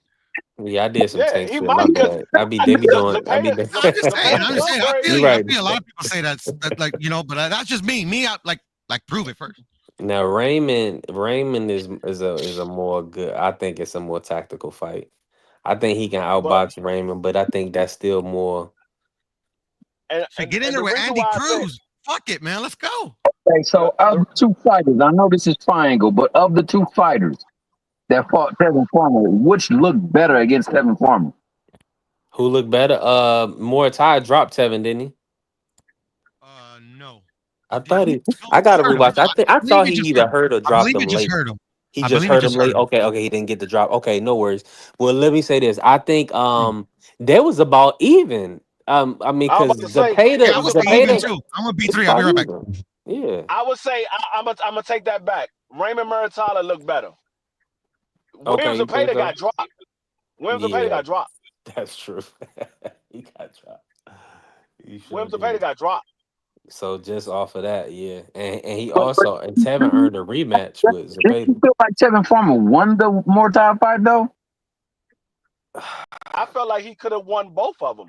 Yeah, really. I think he definitely got depending on what you're looking for in the fight. There's an argument that he won both those fights. And the way they scored for the boxer this card, Tevin got a raw deal. If you see what I'm saying, if that's how they scoring for the boxer off of this card, because Shiraz got. If they would have been in Saudi Arabia, Tevin Farmer probably would have won both those fights. Well, you know the fight night one was in Saudi Arabia. That's why I said that because they was on that Latino night that they had did in Saudi with Zerdo and Billum Smith as the main event. But they I couldn't believe Free. I ain't seen a night like this in a while where they scored for the boxer so blatantly, and they was giving all these rounds to these guys on the back foot like this. I mean, I don't even, and like PBC, like you said, the Al didn't let Adamas or whoever, in control, they didn't let Adamas come over here. And they kind of did the same. I think the Ray Vargas fight, he had got a draw against Nick Baldwin. I mean, I'm gonna be honest, I scored that fight for Ray Vargas. And then Adamas gets a draw. And I'm like, man, they got a it's kind of funny how those are the two PBC guys and they both get draws. But see, that's the one thing that I like about PBC, man. Like DC said, they're not like really promoters, so you can go and make a fight with anybody as long as they're getting their fighter the proper compensation, and likewise they're getting a good piece of that chain as well too. So they're not worried about, because they'll put Frank Sanchez. Exactly. They'll put you in a fire over here at PBC. There ain't no like, okay, we're gonna make you got light touches. Ain't no light touches on PBC. You can around and you can have your stuff like what happened with Fundora and what's Mendoza? my name? Well, Mendoza. Brian Mendoza. Yeah. Or Tim Zoo. Tim Zoo thought he was gonna get a cherry with Fundora. He was about to fight Keith Thurman. Or like Tim Zoo and Backstrom. Yeah, that's even a better one. Nah, that was wasn't that a mandatory though? I was gonna whoop him up like that. Hold on, Free. That was Bachram was number 1, or he was the champion, and Zoo was the mandatory, right? Yeah. No, he wasn't a mandatory. No, Tim Zoo wasn't a mandatory. Tim Zoo had just lost his belt. He wasn't mandatory. What happened? No, well, let me say this. This is what they did. The IBF, it was going to be Lubin versus Zoo for the IBF final eliminator, but then I guess for whatever reason they didn't make the Lubin Zoo fight, and then Zoo in the fight Bachram for the title. No, It was supposed to be Tim Tszyu versus Keith Thurman. No. I'm talking about after Sebastian fight though. I'm talking about after that. That was you talking about I'm Keith. You talking talking about when Zeus still had his belts is when he was gonna fight Keith. That was going to be the first prime event in March. You know, the Bachman fight wasn't until September. After he lost his belt, he was gonna fight Lubin through the IBF, but they didn't. He ended up fighting Bachman. Bad move. That was a hella bad move, man. That boy Bachman, boy, he brought pain to his world. But when you at the top level, T Hill, it ain't really no going back. So you gonna be in a dogfight. I mean, I think he didn't fully expect that dude was gonna be that prepared for that fight. That's what I'm thinking. No, he ain't think that dude was gonna be that damn strong. That's what he didn't think. Nah, 100%. Because Tim Tszyu was trying to walk him down in the beginning. He was touched him with a few shots. Next thing I know, man, Tim Tszyu was on the canvas. I mean, he was on the canvas early. Soon as Tim Tszyu got touched, Tim Tszyu was like, "Oh hell nah!" Tim Tszyu was on the back foot the entire rest of that fight. The rest of the fight, he was concussed though. For the 2 rounds that it lasted, he was on his back foot. He was like, "Damn, this dude can punch." It got ugly. It got ugly. No, that joint got ugly real fast. Well, I say that only because, like, you know, I think that it's always a good thing for you to allow your fighters to go out there and compete for prizes, but also for that belt. So Al don't never have a problem letting them go, and he don't have a problem with them not going out there and being successful. He just wants them to be fairly compensated, and then also that, you know, it's a good run. Now, I think that going out there and having your fights getting raw deals, that's a whole nother can of worms. And I think that after a while, that's going to run its course, because there's no way that, you know, people who know boxing can see some of those fights being called and say that they played out the way that the judges saw. And it's been happening often. And it's happening not just there, but everywhere. These people that's doing these judging, man, and this They getting paid off to here.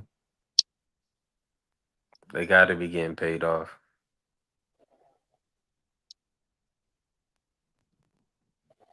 I mean, damn, dog. It's just cold that, you know, in a time that we live where you just, what have you done for me lately?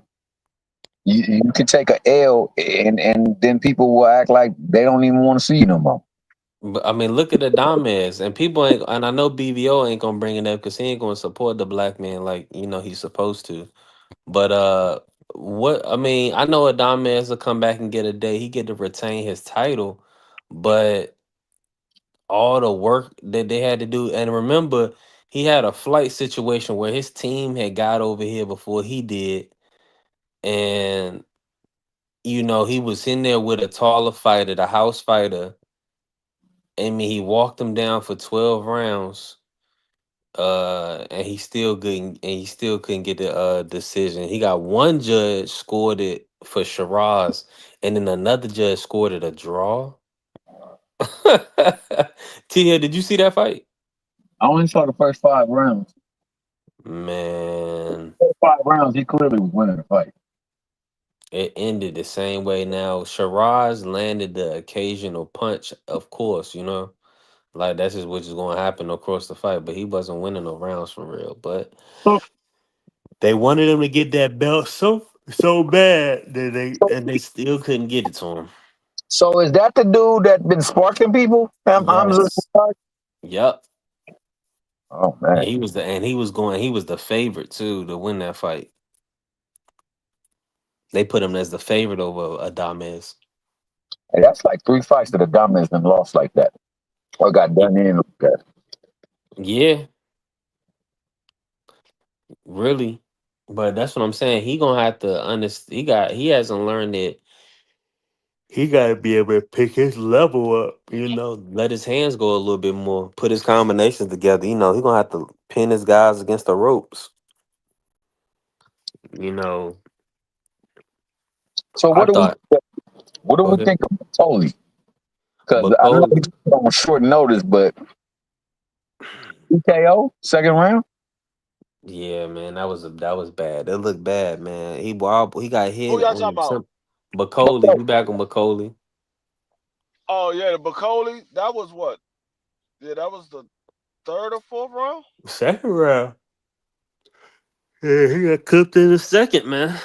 He almost got Oh to yeah, the it was end the of the second round. round. Yep, yeah, it was the second round. And He look, got hit in the top of the head. what I was gonna say about that is that his trainer, T Hill, his trainer saved him. His trainer got up and actually stopped the fight. Me and Remo had, it was like, why did they stop the fight so fast? Because it was weird because he had beat the count, but he was looking out at his trainer, but the referee had kind of just waved it off as soon as he turned around. And I guess and he had stopped counting at that point, he just waved it off. But it was because his trainer had got up on the rope and was like, nah, we done. So I'm thinking that he saved Bacoli for future fights because it was like, well, you 30 pounds overweight, you done already got knocked upside your head.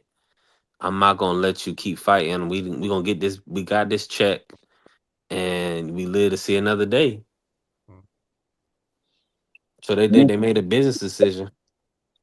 So that's what it was, D Free? Or was your boy just Yeah. not up to snuff? It was the No, condition. He was conditioning no. for I mean, sure. like I said, when it happened, it was a shock because my Bacoli had just knocked Joseph Parker down, caught him with a clean shot, and dropped him. Joseph Parker got up, hit him a couple of times. They ended the round. He came back and stepped on the gas and caught him right at the top of his head. And that man did the stinky I leg missed and that the part. I Dougie ain't before seen he it. went down. I ain't seen That Yeah, I him man missed did drop the that part though. stinky too. He leg. got dropped. He did the stinky leg and the Dougie. I didn't see Joseph Parker get dropped free. Yeah, I didn't see him get dropped either, but maybe I Oh missed it. no. I'm sorry. It wasn't Mark McCauley it wasn't Joseph Parker that That got was dropped. I'm Zhang. thinking You about the thinking other the fight. Zhang fight? Yeah, the Zhang versus Oh, okay, Agger. okay. That's exactly what Yeah, the happened in Zane that fight. fight. I'm thinking about the Zane fight. Yeah. Thinking about the Zane fight. Yeah, it wasn't Yeah, it wasn't a McCauley fight. but Coley was definitely he was touching Joe Parker to the body and stuff. I mean he was looking like he was about to start closing the distance. So what happened was Joe Parker ended up letting go of some hard right hands. He was like, okay, well if you pretty much gonna try to stop me. So he started throwing some big right hands and he ended up clipping him in the temple. And it was a pretty much a wrap. I mean, his coach said, "Nah, it's a wrap. I ain't about to let you get beat up." So D Free, the reason why I asked you is because just the other day we had this conversation and you was like, nah, I'm not about to stamp nobody just yet. And I remember people was stamping Bacoli as the next George Foreman. Hell, I even said that boy got punching power like George Foreman. Man, he ain't nobody to mess with. But I do understand not being in proper shape and Joseph Parker being in proper shape. Joseph Parker Yeah. fights a lot of fights and staying sharp. But man, I'm thinking, what now does Joseph Parker get? I mean, he pretty much I don't know about the Zilly Zhang fight, but pretty much you lined up everybody up in there. He didn't took them down. So does he get Usyk? He got to wait for the champ. He's got to fight Dubois. He's got to fight Dubois. Nah, I think Usyk stole that Dubois fight. I think it's gonna be Yeah. Joe Parker gonna have to sit out like he did this last time. He had to wait on the Dubois fight. I think Joe Parker just got to sit and wait. So he get to pull out and get Usyk. Yeah, he Yeah. get to get Usyk because A Usyk guy he called already him quit out. against, bro. Come on. No, but Usyk called him out. Okay. Yeah, but he pulled out the fight though. How But did he get? he's the champ. He's the champ. He got the IBF belt. He the champ. He pulled out the fight off of illness. Thomas, imagine that was Tank that did that. Man, we never hear the end of it. Well, he No. would have to run it back. You saying he would have to run it back with the person? Oh yeah. So going for undisputed, that's a duck. He's ducking Okay, Joe Parker. I He don't already call it. became undisputed, though, brother. No, not Daniel Dubois though. Daniel Dubois will be fighting for undisputed. But he Yeah, already if he fight Usyk, he's fighting for undisputed. Right? Yeah, Usyk will be the fight he's taking over Parker. Yeah, but you can't pull out of a fight to get another. Bruh. He was injured, but what did No, he Magimov said he was just do? sick. He said he got No, sick. okay, he was sick. Okay, granted, my apologies. But what did Magimov do with Boachuk to fight Virgil? You see? No, I get it. I get that part of the hypocrisy of So boxing. even if it was that, which is not, he just got pulled off because Floyd Schofield got sick too. They said it was a bug going around. So you said Madrimov pulled out of the Boachuk fight, right? Yes, he did. If Boachuk go over there and put hands and foot on somebody, then it's gonna be looking like Madrimov didn't want that smoke. Because this man just went over there and put somebody that they was calling the Nightmare. They was calling my man the Nightmare. He went over there and had a sound sleep study with him. All I know is that the goalposts get moved for certain fighters, and it is what it is. It's happened forever. Now I'm not saying. Hold on. So time out. So y'all saying that Daniel has to fight Joseph Parker? He has to give him a title shot. Yep, I'll give him stripped because he earned it. I would think so. I see what you're saying. Okay, so Usyk. So y'all want Usyk to sit then? No. I don't want to sit. There's other fighters that he could fight. Hold on. So hold on. So guy by the name of Caballero. y'all cutting up. You cutting up, Piero. I'm sorry. No, it's because I'm meaning too. I apologize. You really got to shout him out though, man, because in that fight, as it started off, Zhang was looking good. I'm with you.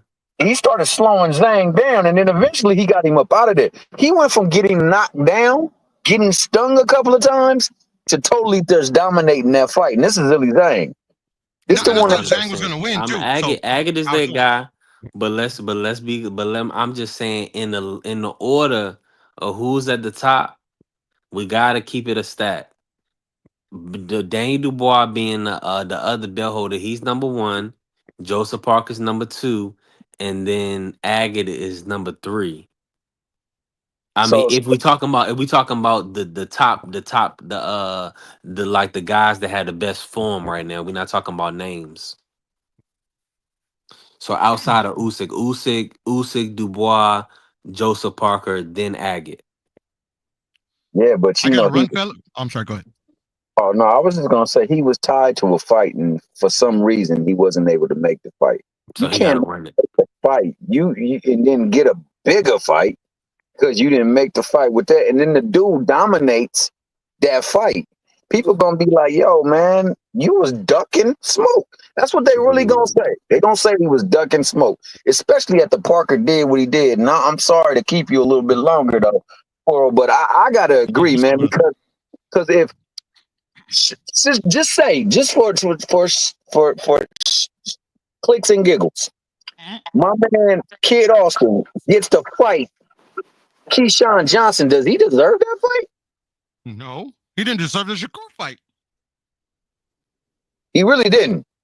But after pulling out, and then you know the build-up. Now, granted, Dubois' build-up ain't like his, but the build-up and then the fact that you pulled out of a fight. Shakur goes out there, he ain't stopped nobody in a long time, goes out there and get a stoppage. You deserve a fight with Keyshawn Davis? Right. I'm going to be honest with you. I'm watching a Shakur fight right now. He can't punch through a wet paper bag. No disrespect. That's the fact. No, the facts can't be hate, bro. That's bro, how I see and I love Shakur. He's a boxing savant, man, but he is punching this dude with all of the life within him. And this dude is not budging. It was no reason for this dude to be going 9 rounds when he was literally installing solar panels on Tuesday. Bro, I'm telling you, this dude at one point complaining to the ref while Shakur was like giving him like a 4-piece. He didn't even blink. Bro, and this dude, I know, and then this dude made weight and everything. I was expecting this dude to be a zombie in the ring. I was expecting Shakur to be able to think about it. How are you going? Look what Joseph Parker did to Bacoli. You know, and we talking about critiquing Keyshawn performance, T Hill. I mean, he fought a champion, and he went as a 13-0 guy that had never even been 12 rounds. He fought a champ. We talking about Shakur fighting Padley, who was a late replacement. And granted, we know Shakur coming off a hand injury and all this, that, and the third. But the amount of punches that he landed, man, I'm concerned, bro. I'm concerned, bro. Like a dude on this level, like what we see Devin Haney do, a guy on this level, we see him break Bona and Abdullah face. He stopped. Antonio Moran. But then when he moved up to the top guys, like a Jojo Diaz and like a Regis. Lomachenko, like a Regis, he couldn't really get those guys out of there, those top guys. But with this guy, domestic level guy, man, You I think it can't was the believe Shakur let this dude. you think it was the level? I think it was Devin was there for a long time and he was outgrowing that division. And it was difficult for him to make that weight. And he was putting everything into making that weight so he could defend his title or try to acquire more titles. And I think it was taking its toll on him. You don't get to that point. Frank Martin don't get to that point that he got to, and Devin Haney don't get to that point where they get to where they look like skeletal figures, and you're still at 100%. Something in you is not at 100% when you take out that much of your fluids, your body's fluids. So I think that's what really took place. I think that the longer he stayed, the more it took out of him, the more he didn't have in that ring. So like when I say, I that fight with Loma was tooth and nail and all that stuff. Yeah, and he was tooth and nail because he probably wasn't nowhere near close to 100%. Meanwhile, Loma is in his. I mean, hell, Loma's actually fighting bigger than what he probably should be in the ring fighting. But the Bibble fight Devin is was a just good outmatched against Loma. Let's give it a buck. Nah, come on, cut it out. Devin won that fight. I mean, they robbed his ass, 9-3. bro. Come on. He won that fight 9-3 easy. That's the same thing. Lomachenko? That's why people give people like a Cinderella story, man. That's why they gave Bibble the fight tonight. What 9 rounds did you give him? Man, Devin was dominating. Devin. Oh my, Devin, You bro, love Devin. Loma I worked. think you love Devin, bro. No, man, I like Loma. Devin a lot I too, don't. bro. I don't score around for guys working in spurts, man. I'm just. That's not my. I can't score around for you just because you have a little flurry and the crowd goes crazy. What about the consistent? What about the consistent work of the other guy walking you down and touching you to the body 8 or 9 times? But you come and give him 2 flurries and the crowd goes crazy. But I'm supposed to give you that round. No. You didn't. These are the 4 aspects of where you're supposed to like score around. People score different, whatever. The clean effective punching, all the other ones. Literally, like Loma dominated in all 4 categories. That whole fight. Not at all. Not ring generalship at all. He was even bullying. Why was he bullying getting his body touched? Why was he getting body touched so much? Yeah, because Devin, that was the one good thing he did in that fight. He was doing good body work. I know. But that don't win you fights. Because when Mexicans do it, bro, they forget about that shit. Did he not? Did he right clip him? there, but it is what it is. Did he clip him with the left hand? How many times did he touch Loma with the left hook across the fight? When you say clip him, did he hit him? Did he have it? Did he have Loma's head touch his shoulder blade? Yes or no? I can remember. Did he crack him with a left hand off the back foot? And it was like with the 3rd round. So this is how I scored. I gotta score it actually again. Matter of fact, I ain't watched it in a minute. Yeah, I think you should watch that again. Watch that fight again. But no, with Loma, no, I mean I watched it so many times. Loma did some good things, but what I'm telling y'all is this: he did. Yes, it's Lomachenko. He dominated Devin Haney, bruh. It's Lomachenko. He definitely did some good things, but what I'm telling you is he didn't work. He didn't outwork Devin. He did not outwork Devin in that fight. Oh, jeez. He outworked Devin. Okay. He threw more punches. He landed more punches. Mm-hmm. And he outworked. Nah, that's made him question himself in the corner, that's the bro, white man's telling his dad, Dad, he knows what I'm gonna do before I do it. And he had the bigger fighter going backwards. How was he out? At what point? Y'all talking about the little 10th and 11th round flurries that he was doing at the little flurries? What we gotta do, I'm gonna tell Ant to put the dang fight on, man. We gonna watch it all together. We gotta watch it again. In all seriousness, what impressed me about Devin in that particular fight was his toughness.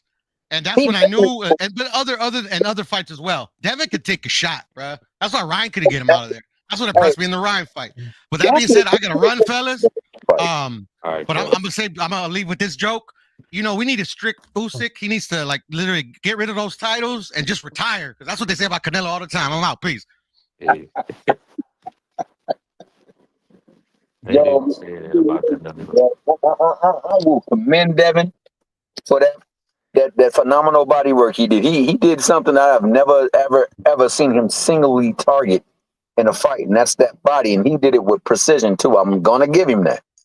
But you know he was backing up in that fight, bro. Come on, dog. No, backing up is, I mean, it's boxing. So he's working. I mean, he's boxing. Like, No, I not don't. backing up because he's trying to gain measure or space. He was But he's backing up. fighting. But he's fighting Lomachenko. He's fighting somebody that's using angles. So they're like literally. He's like literally in a ballet session while he's trying to fight. Like, he's Come on, he they said going, bro.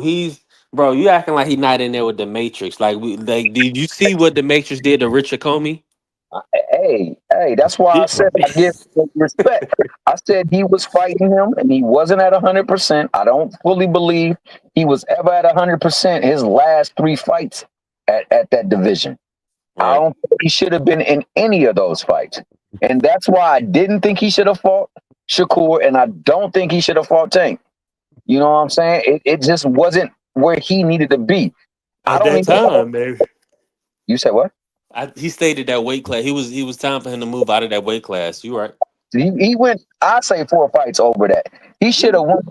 When he got But it was nobody at 140, really.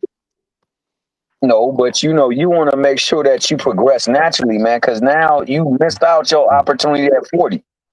Because Well, you I say I agree. He didn't get he wasn't able to obtain the legacy of 40. Um, but needless to say, he he still low key accomplished the goal because he stayed at 135 long enough to get a legacy fight in Lomachenko, and then he also claimed the 2 division with Regis. So he made sure Bill was doing good. I think Bill. He dropped the ball a little bit with the Ryan situation dealing with Golden Boy, but they kind of snakes. yeah, he was But ego. You know, he tried what he thought he was gonna hustle them. yeah, he tried to hustle the hustlers. He tried to play with Oscar De He La didn't, Hoya, and he also didn't fully believe that De La Hoya was be that much of a challenge for him. That I don't him 6 times prior. He knew that he was skilled. That's why I don't understand why they did most of the stuff that they did. But I understand it's to sell the fight. But if you're gonna sell the fight, that's one thing. But you gotta respect the opponent. And I think that's what really did them more so than anything. They didn't truly have the respect that they needed to have for Ryan. yeah, Now I I know think you're gonna I say don't know. I'm gonna say this. I understand what you're saying. I think a lot of people like say that based on the game plan or what they thinking. They think the game plan was and was not. But it's all predicated on the outcome, right? People always gonna critique you based on the outcome. But see, what people fail to realize with Devin, yeah, they look at him as like a boxer, but ultimately he's in there to punch on guys. Like that's ultimately, now I know he's at a power deficit, but that's a part of his greatness, right?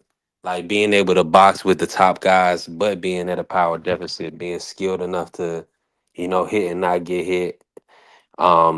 He hasn't been able to get the stoppages, but ultimately that's what, people want to see, somebody that's punching on his opponents, like the Linares fight. Like he was punching on Linares and then he got caught. he was. So like I wasn't expecting him to be like box around the ring, try to look sweet against Ryan. Like that's not Devin's style. If Devin fought like that, I wouldn't like watching Devin. You know what I'm saying? Devin is really like a mid-range fighter.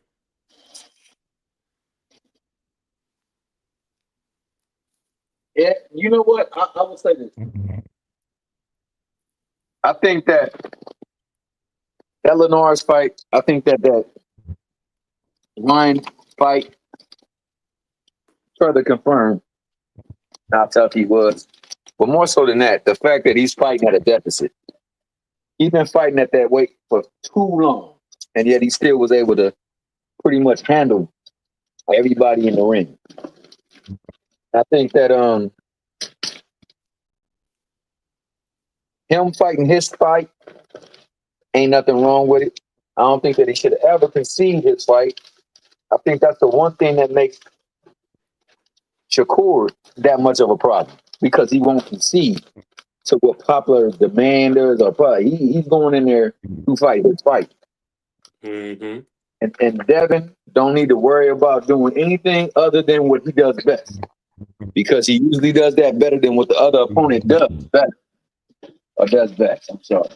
So for him, all he need to do is really just get back in the ring and go back and do what he was doing. And everything else works itself out.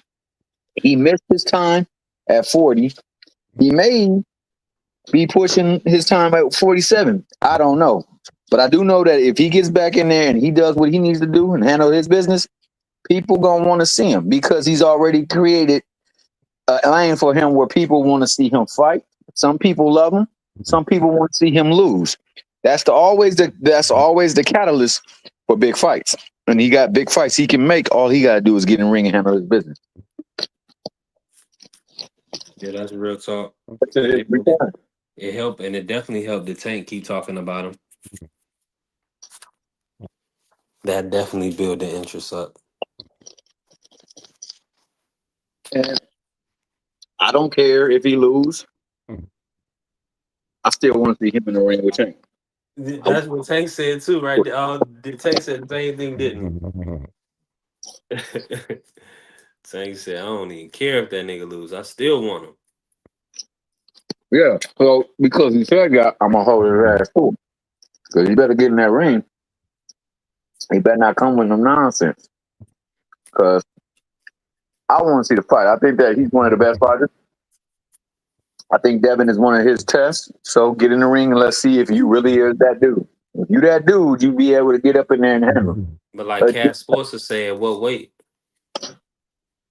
I think that, see, for me, he can't make 40 no more. So it would have to be around 47. Now, he don't have to be in the ring at 47, but Devin should be able to come in that ring somewhere around that. And I don't see no problem with it myself. And but now we saying it's okay for Tank to move up because his mouth. Why? Because his mouth says so, or what? What we talking about? You never heard me say. I've never been that guy to say, well, it should be at 35. I want to see the best of both. Okay, fair enough. I've never been that guy. I would not say that. I want that person to be in the ring. That's why I didn't want to see the Shakur fight with them. Now, let me ask you this. I know you won't call your guy a weight bully, or our guy really, but what's your thoughts on like these guys saying that Tank is like a little guy for 135? Like, do you feel like Tank is a little guy or like that's just like a perfect weight for him? I think for 130. You think what I'm saying is I know Tank cuts weight to make 135. You know what I'm saying? Like Tank is not no little frail dude that these guys are trying to make him out to be. Like Tank is actually a solid guy. He's just short in height. You see what I'm saying?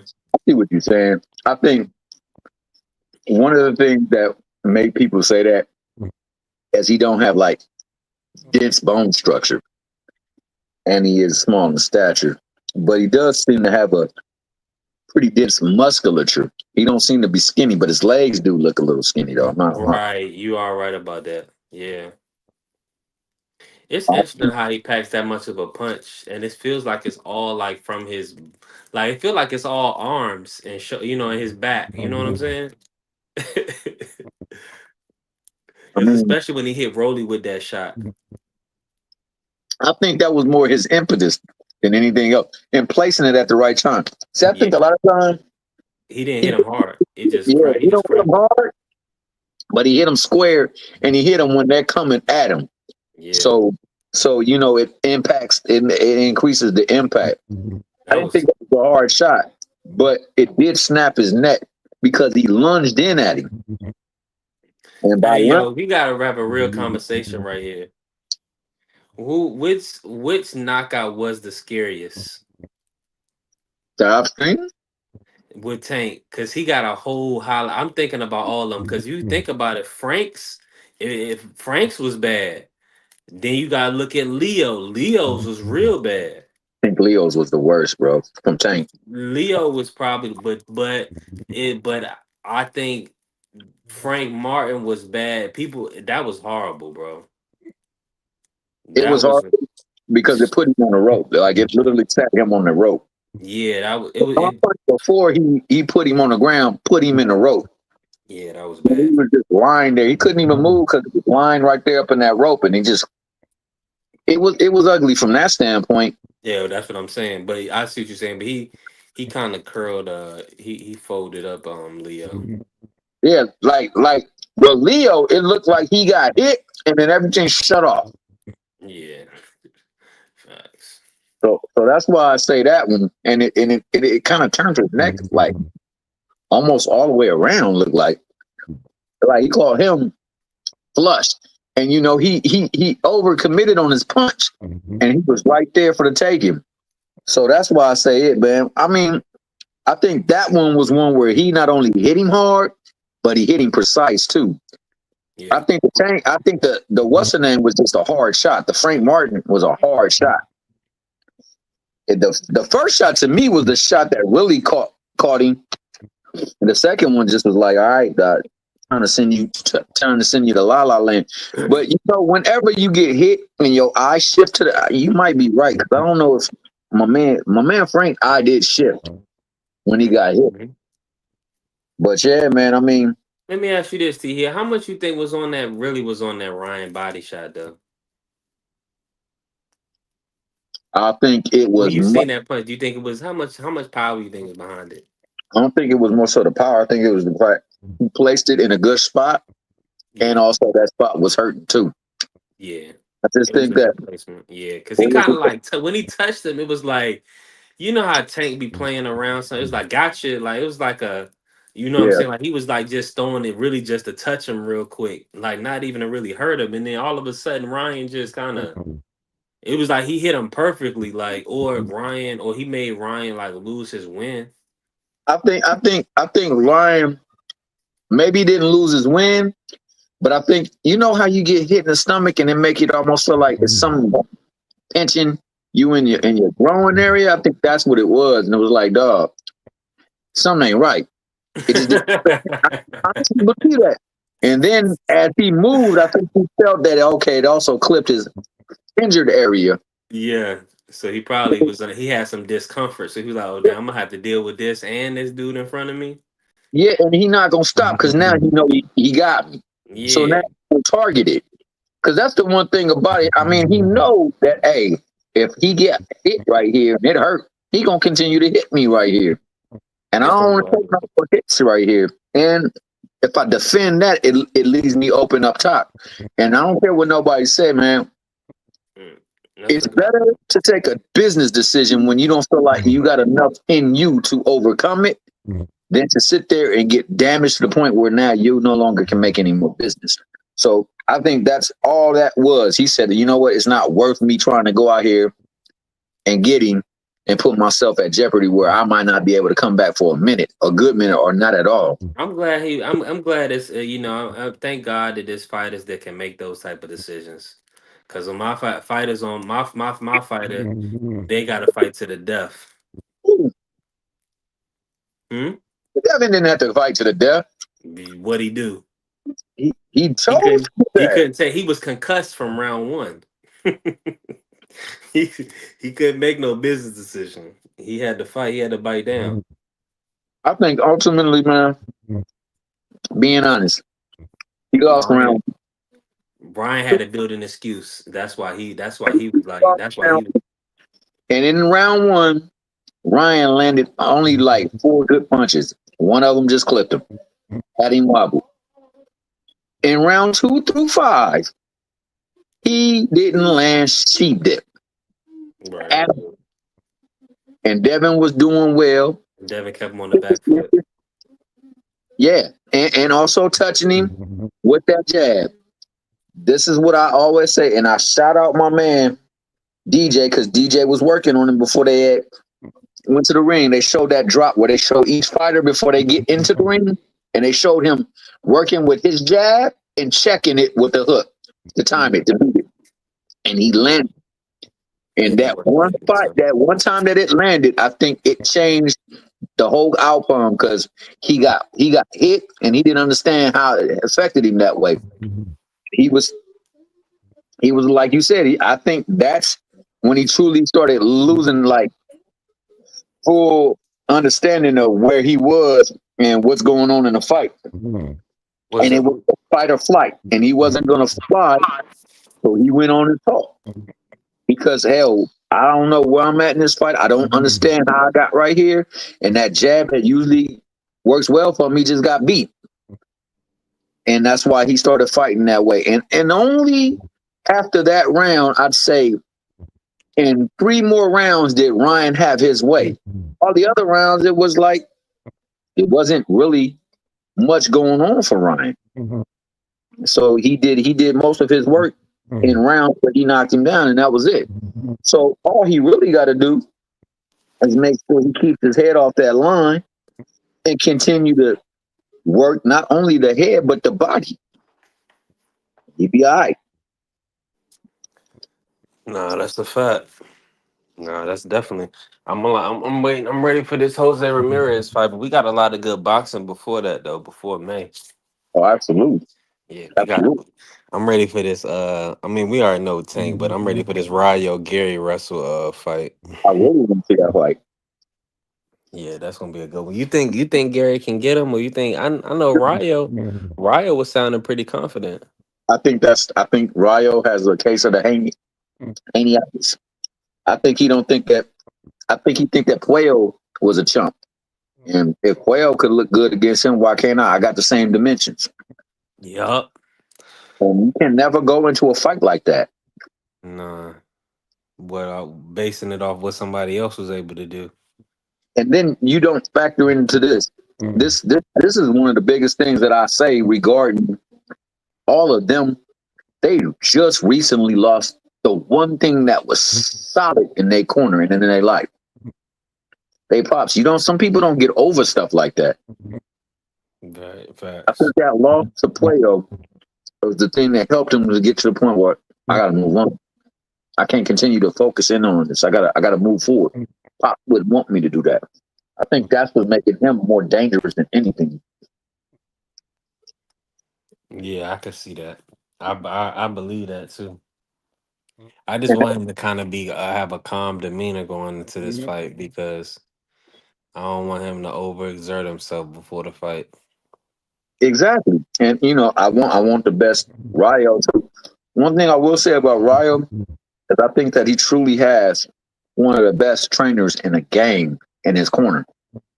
Yeah, definitely. I know he's going to get solid preparation. I know he's going to get solid in-game adjustment.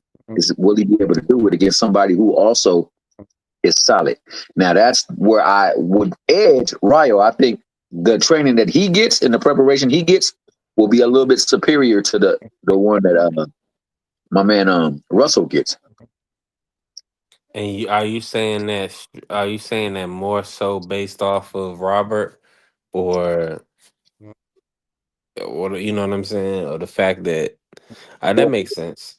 I like Robert all by himself, but if, say for instance, you're in a relationship and you're trying to, make sure that your relationship is standing, and you're trying to work it to get it back to where you want it to be, but you also worried about somebody, your brother's relationship and how they're doing, and you want to divulge everything you got. Matter of fact, you need to divulge everything you got to make sure he's right with his relationship, but you still worried about yours. Are you fully giving everything you can to your brother at that time when you know that some stuff that you got to work out as well too? Not possible. You can't. Not possible. So if you still having thoughts of trying to get back in that ring and get you a fight, land you a big fight, you got some things that's distracting you from giving total attention to what he need to do in this fight, what he need to do when we in this fight, and how do we make an adjustment? Because you're not totally focused in on just that opponent. Now he may be able to do that. Some people are able to compartmentalize things like that. People are not. And with that being the case, it makes it a little bit more dangerous for him on preparation and in-game match and in-game coaching. But that being the case, I know he's a fantastic boxer and he understands what's in the ring. But remember, he was in the ring with Loma, and there was some things that he could have did to adjust in there, and it didn't happen. Well, I think he had, for the most part, I think he was able to just to win the 12th round. Yeah. But I mean, it was an intricate fight. I think I think y'all are scoring a little bit critical on Haney. I think Haney was, it's like the scoring changes depending on who you talk to. Like some people, they like to score effective aggression. No, I'm Other, talking Russell and Lomachenko. oh, Gary Russell. I'm past Haney. Oh yeah, the Gary Russell Lomachenko fight, that was competitive. Yeah, it Yeah, that was was. extremely competitive. But I think Gary said he had a bad weight cut. He did. Probably did. But on top of that, he didn't expect for him to be that difficult either. He thought it was high. He thought it Oh was yeah, high. he did. You're right. Now his ego not gonna say that, but he thought it was height. He thought it was gonna be a walk in the park. And then he found out it was a long ass walk in the park. And he So that's what I'm saying. Dude. So my whole thing is that this guy beat Gary. So like yeah, he lost to Tio, but I'm not gonna knock Loma as far as Haney resume. I don't knock Haynes because of Loma. I think he's a fantastic fight. I think at now he's a fantastic fight for anybody. I'm not one of those people who think I looked at him versus what's her name, and I saw him do Kambosos dirtier than anybody has ever done him.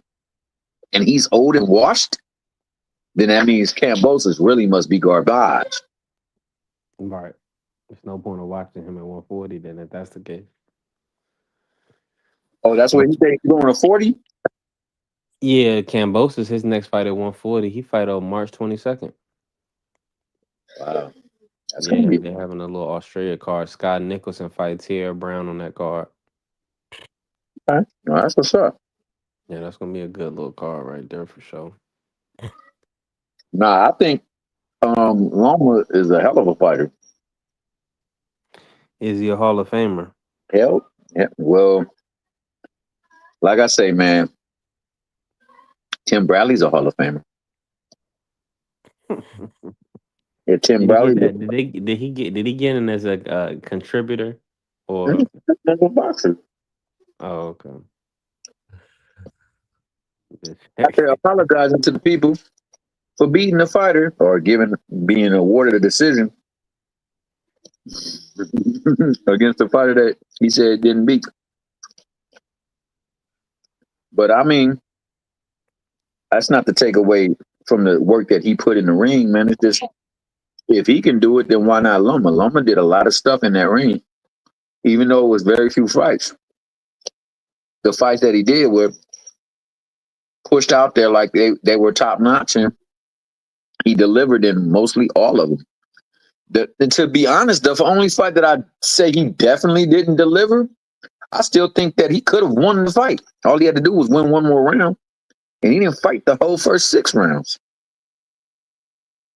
Yeah, Loma tough, bro. I don't have a problem with it. And while it was a tough fight, he pulled out against a very good fighter, no matter what his age was.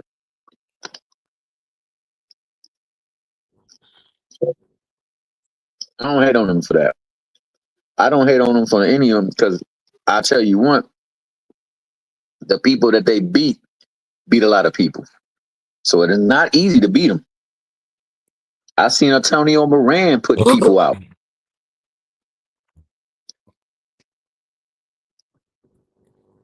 Now, granted, when he fought Antonio Moran, He was probably closer to his weight where he needed to be. I think with Devin, the biggest thing for him has been he's been cutting too much weight to stay at that division. But his skills, nah.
Ladies and